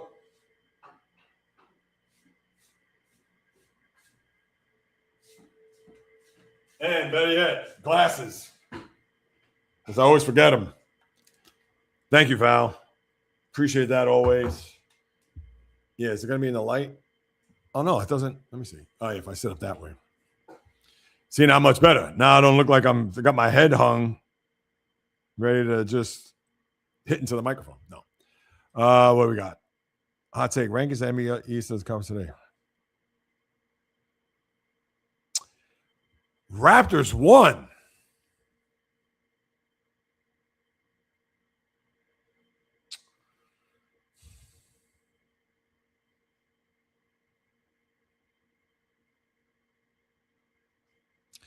I don't know if I'd pick them one because I don't know how healthy Kawhi Leonard's going to be next year.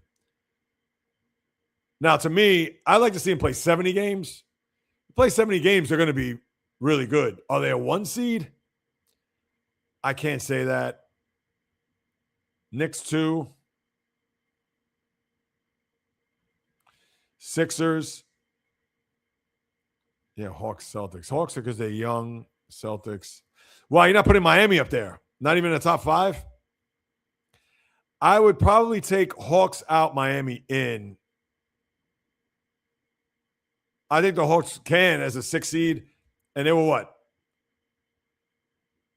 They were a 6 seed this past year, were they not? Yeah, because the Knicks were 3rd. Hang tight. Let me think for a sec. Yeah.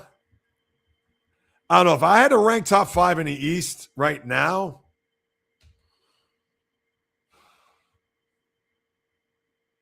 yeah, I'd probably say, listen, out of respect, I'll put Knicks 1.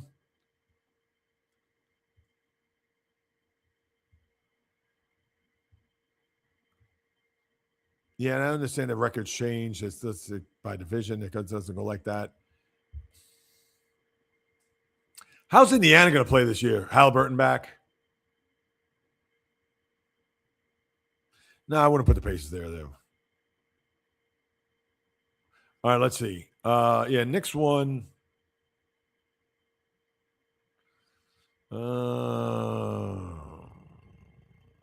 I won't say Heat 2. I'd say I can see Heat 3 or 4. Maybe I'll put the Sixers 2. So you got what? Knicks, Sixers, Heat, Raptors, Celtics, maybe. I think that'd be my top 5. So it's Knicks, Sixers, Heat, Raptors, Celtics. That would be my top 5. Yeah. Oh, yeah. Oh, I know. Well aware there, Val. Yeah. Oh, yeah. No, we go back and forth on that. In the East, it's Oh, Bio got 76ers 1. Yep. Hawks played it, which is crazy to think. Knicks 2.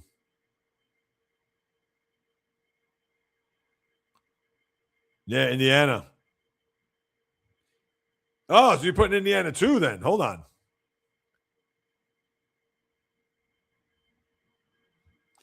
Listen, they'll be better. Are they a 2 seed? I don't know.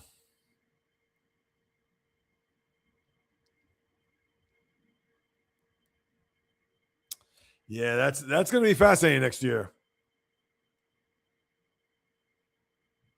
Raptors, Pacers, Knicks, Sixers, Hawks. All right, Waffle Iron. That's I like the bold takes. I do like that. Ayuka CCT. I used to, yeah, well, yeah, Ayuk he's out there. Big time. Yeah, it's just sad. It's sad to see anybody, player, whomever, go through something like that. All right. Hold on.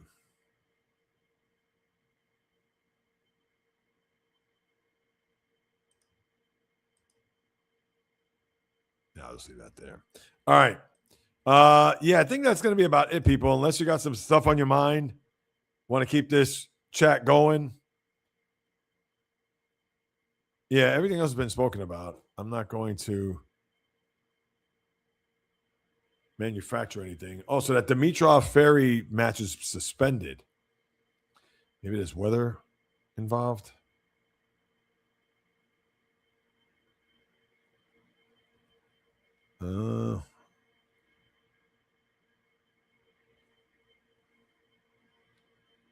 Yeah, they couldn't bring him back. NBA execs react to the shocking Jaylen Brown trade. Well, yeah, they couldn't bring him back. We understand why.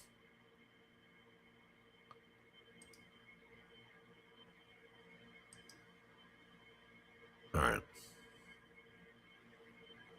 Let's go back. What's this? Ayuk. I'm the one to go to 49. Yes, Val, of course. No, definitely not. Yes. And yes, Ayuk.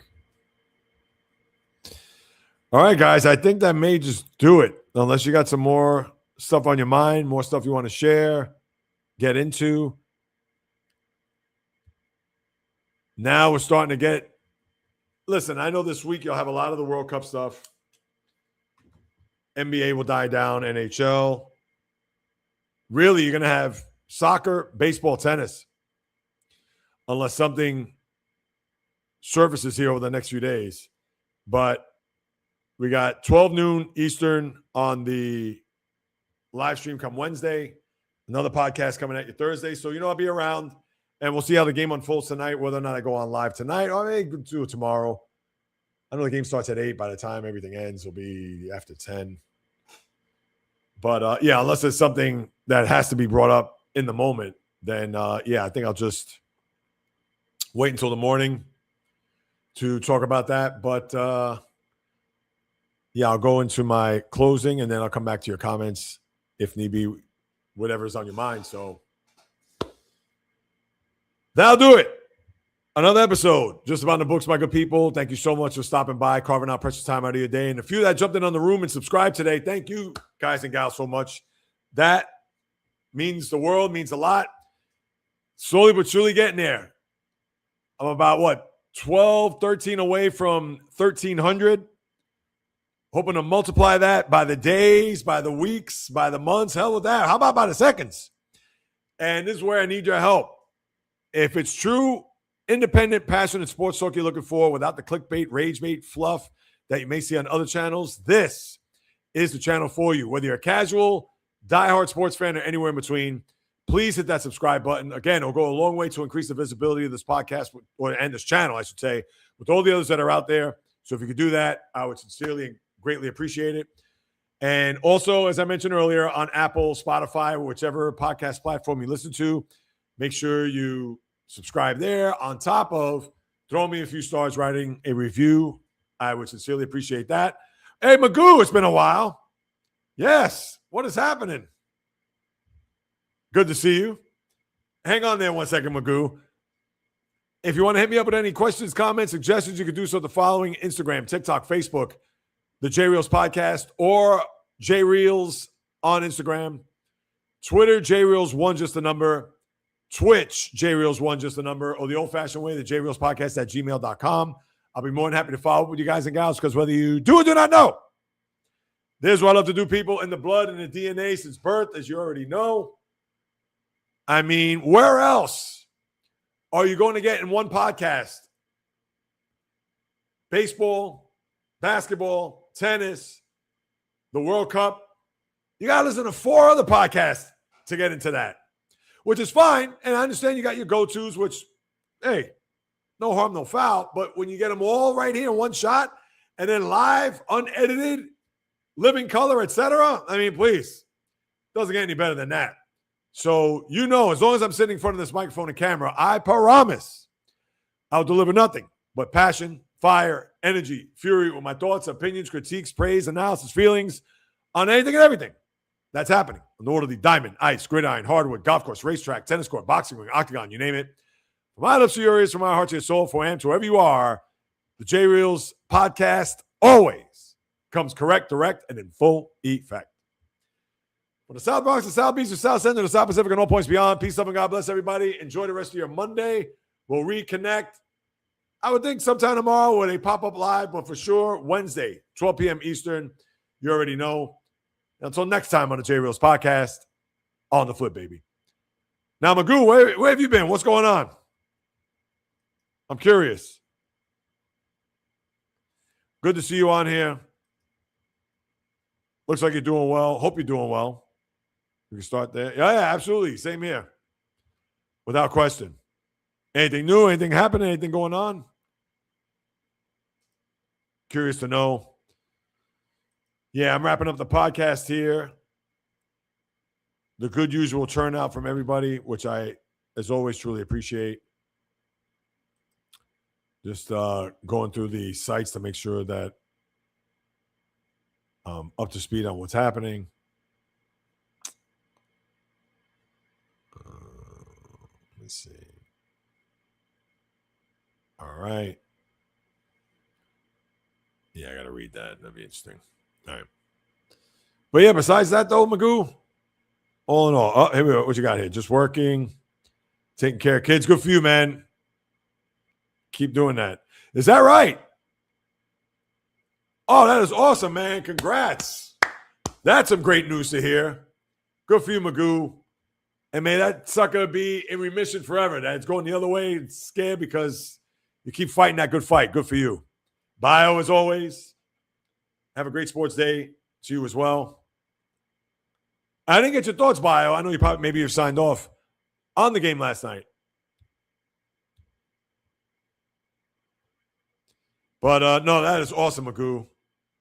Look at this. In remission, no more cancer. I mean, are there 3 better words to read or hear, listen, etc.? Yeah, maybe I love you or let's another 3 words. I got paid, maybe. That's another good one. But hey, no more cancer. When it comes to the health, people, we already know that supersedes anything. 1,000%. And just to read that, awesome. Yeah, love seeing everyone a great time. Yeah, no, it's been tremendous. I talked about at the very top how the crowds have been great. And the games, I mean, listen, the games over the past few days, it doesn't get any better than that. And let's see if what tonight could do for an encore, whether or not U.S. will advance. And same for Portugal, as they're going to be the underdog against Spain. That's at 3 o'clock. So got to make sure to get locked in to watch that. Oh, 3. There you go. Those are 3 words that I would certainly, that would be music to my ears. Fire David Stearns. Waffle Iron. We can only hope. But the owner's saying, I'm not going to do it. The Mets. Val keeping score, which I love always. Appreciate that, Val. But yeah, that is it, people. Yes, even Val has to say from 3,000 miles away, fire David Stearns. What a disaster. Yeah, that's another thing too. You've seen the interviews outside the stadium. I don't know. Never been much of a ranch guy myself. And makes you think, look, other parts of the world don't have that. I guess that is more of an American thing. But yeah, they love it. And it's kudos to them. That's funny though. Yeah, I don't know. Hey, to each his own. They love the ranch. I'm sure they had it with their wings or who knows, but kudos to them. All right, guys. So with that said, enjoy the rest of your Monday. Oh, hang on, Waffle. What you got? I'm so invested in the Mets. Yeah, I know. The funny thing is that I didn't watch any other games closely over the weekend. Yeah, the last full Met game I've watched this year. Yeah, you too, man. Oh, was that fake care? I know what you meant. Take care. Nah, you too, Magoo. Thanks for stopping by. Oh, look at this, Cole. You get me for a couple more minutes. I was just about to sign off. Yeah, I know the last full Met game I watched. I gotta look at this. Just even think about it. It's embarrassing. No, but I did see. Yeah, the Brave series, the Friday night game. But wait, let me think. Who do they play after that?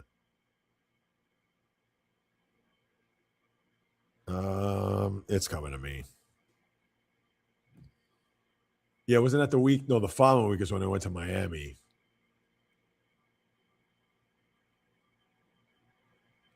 Yeah, and the Sunday game. That was a brutal game.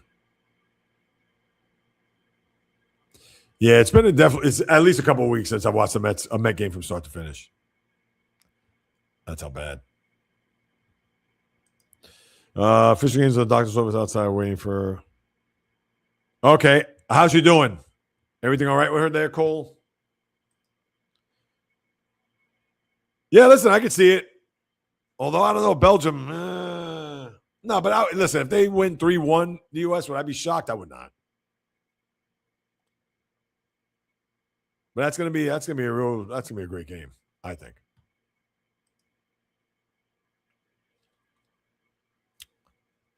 Yep, Hachimura with the Clippers.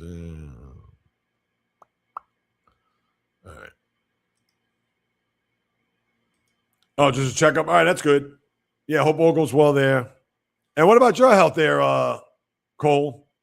How you feeling? How's your health been cooperating, I hope, as of late?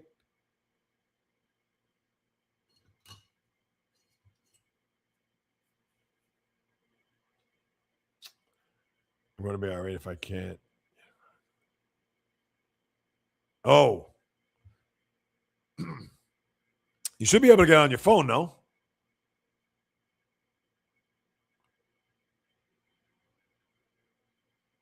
Oh, awesome. Yeah, going to be all right. Yeah, you should get it on your phone, I would think. Good to see. Glad about that, Cole. You already know.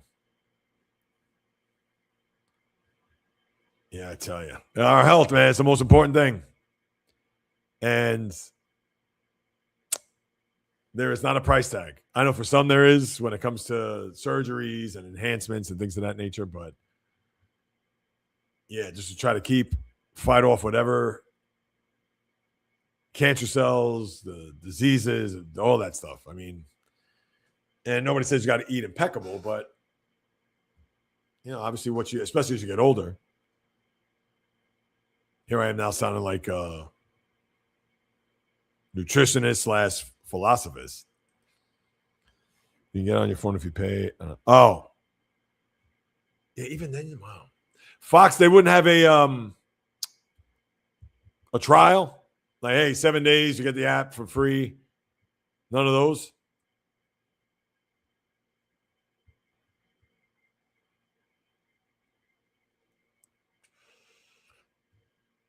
Well, hopefully you get to watch it, though. I mean, that's the biggest game in forever. Again, to try to get to a quarterfinal. The last time we saw that was what? 2002? Where were those games at?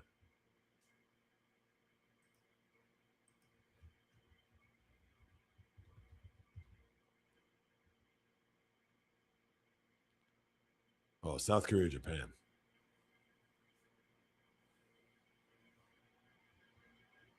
All right.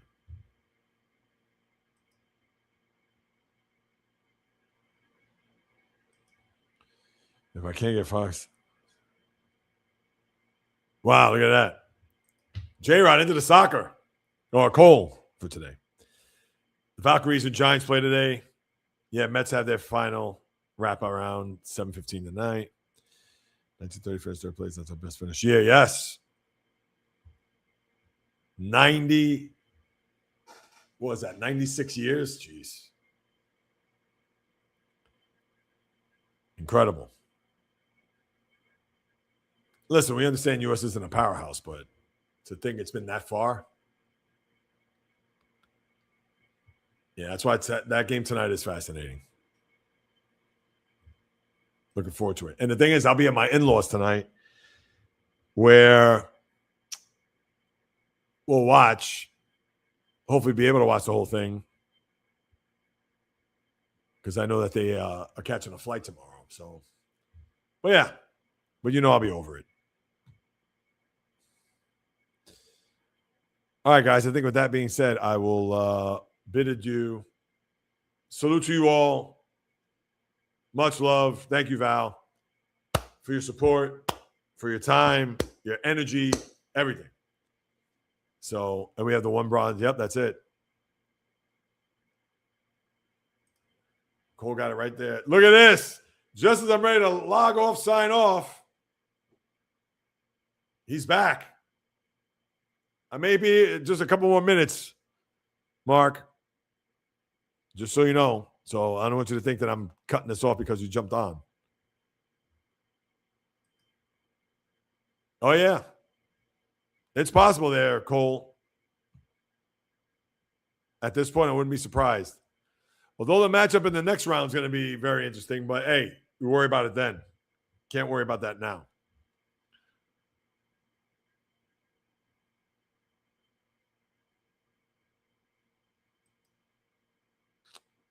And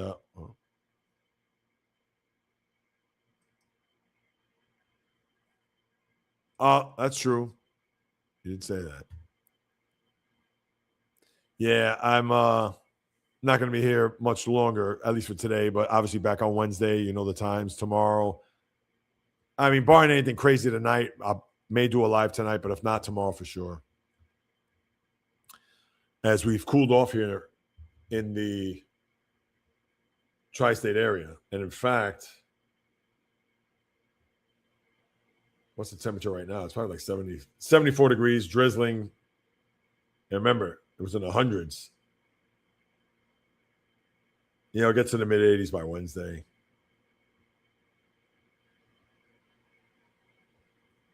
So that's what you got. Belgium is scared. There's butthurt. The red card got overturned. Yeah, they are. They are butthurt. But I almost feel like that's going to work to their advantage.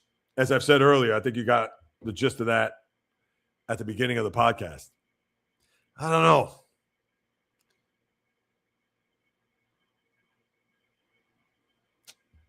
Oh, and you're right about that. No, I totally agree with you on that. That was a bogus call. Bogus. Should have never happened.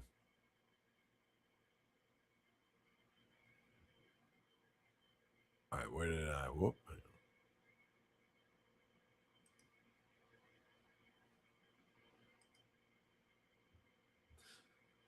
All right, guys. Mark, do I think Bonds deserves Hall of Fame? Listen, at this point, because they're putting in the Harold Baineses and put them in. Put them all in. These guys were great. I understand steroids took it to the next level. But on their plaque, asterisk to say that there's alleged use of PEDs, therefore inflating the numbers, etc. That's all. End of story. And is Robot coming to play tonight? I know. Now he wants to take bows for, even though he said, oh, it was a suggestion, but to have Balogun come back tonight. Yeah, so hold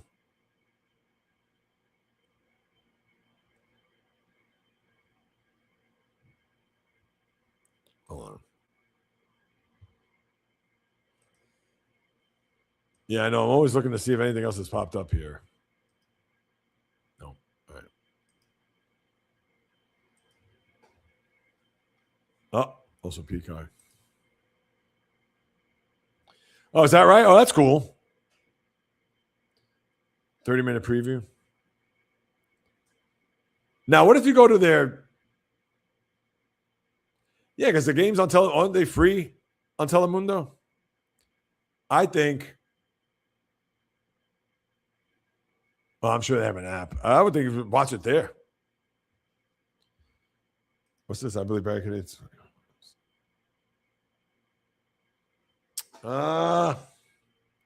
Barry's what? 59, 60? You can't put it past them, but how much you paying him? Does it really matter what he said? No, it definitely was. But, the coach, you never know. They use that as incentive. They use that as, look at this, they're bringing this guy back. Now let's really show him. You never know. Oh, it's on the Peacock now? Of course. Did not realize that. No, I appreciate that clarification there, Anonymous, because I was clueless. Yes, fire David Stearns. When will they? I don't think they're going to fire him this year. We'll see what happens in the offseason. But the owner, who's going to stick to his comments, he's not going to fire him. At least not this year.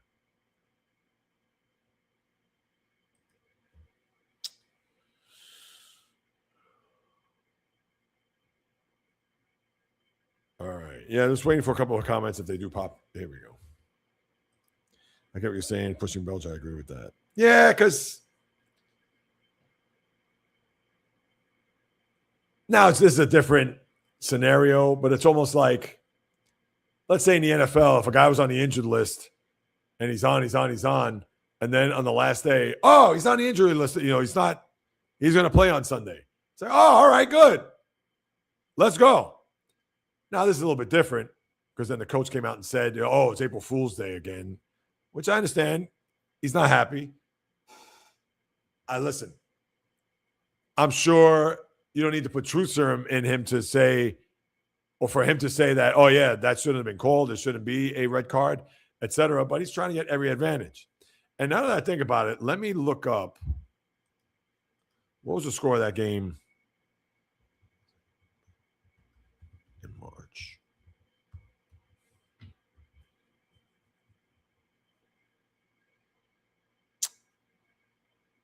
$5-2. Wow.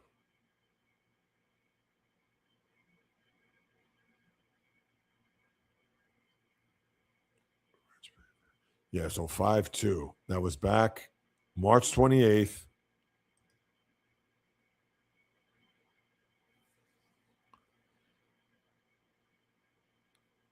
Let's see. Possession fouls, yellow cards.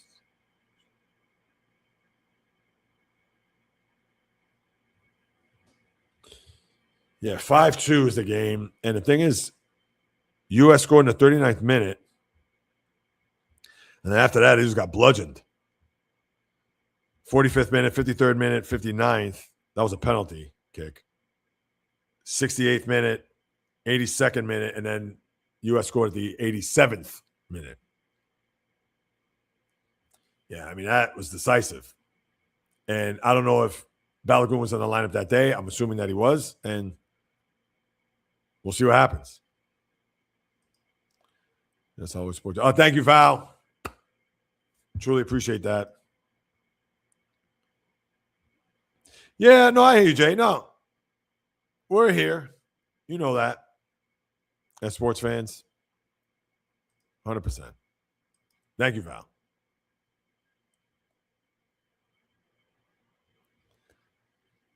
So, yeah, let me see. Let's check one last thing, and then they'll sign off. Nope.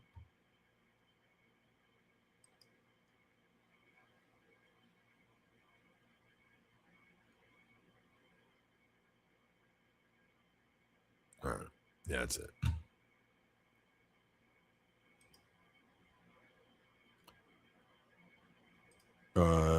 USA goalkeeper is the difference. He stands on a set tonight. Yeah. See that. 8 o'clock. And the Spain-Portugal game's in 2 hours. So definitely looking forward to that too. All right, my good people. Until tomorrow, and obviously Wednesday. Appreciate you guys. You know that. As always, until next time, on the flip.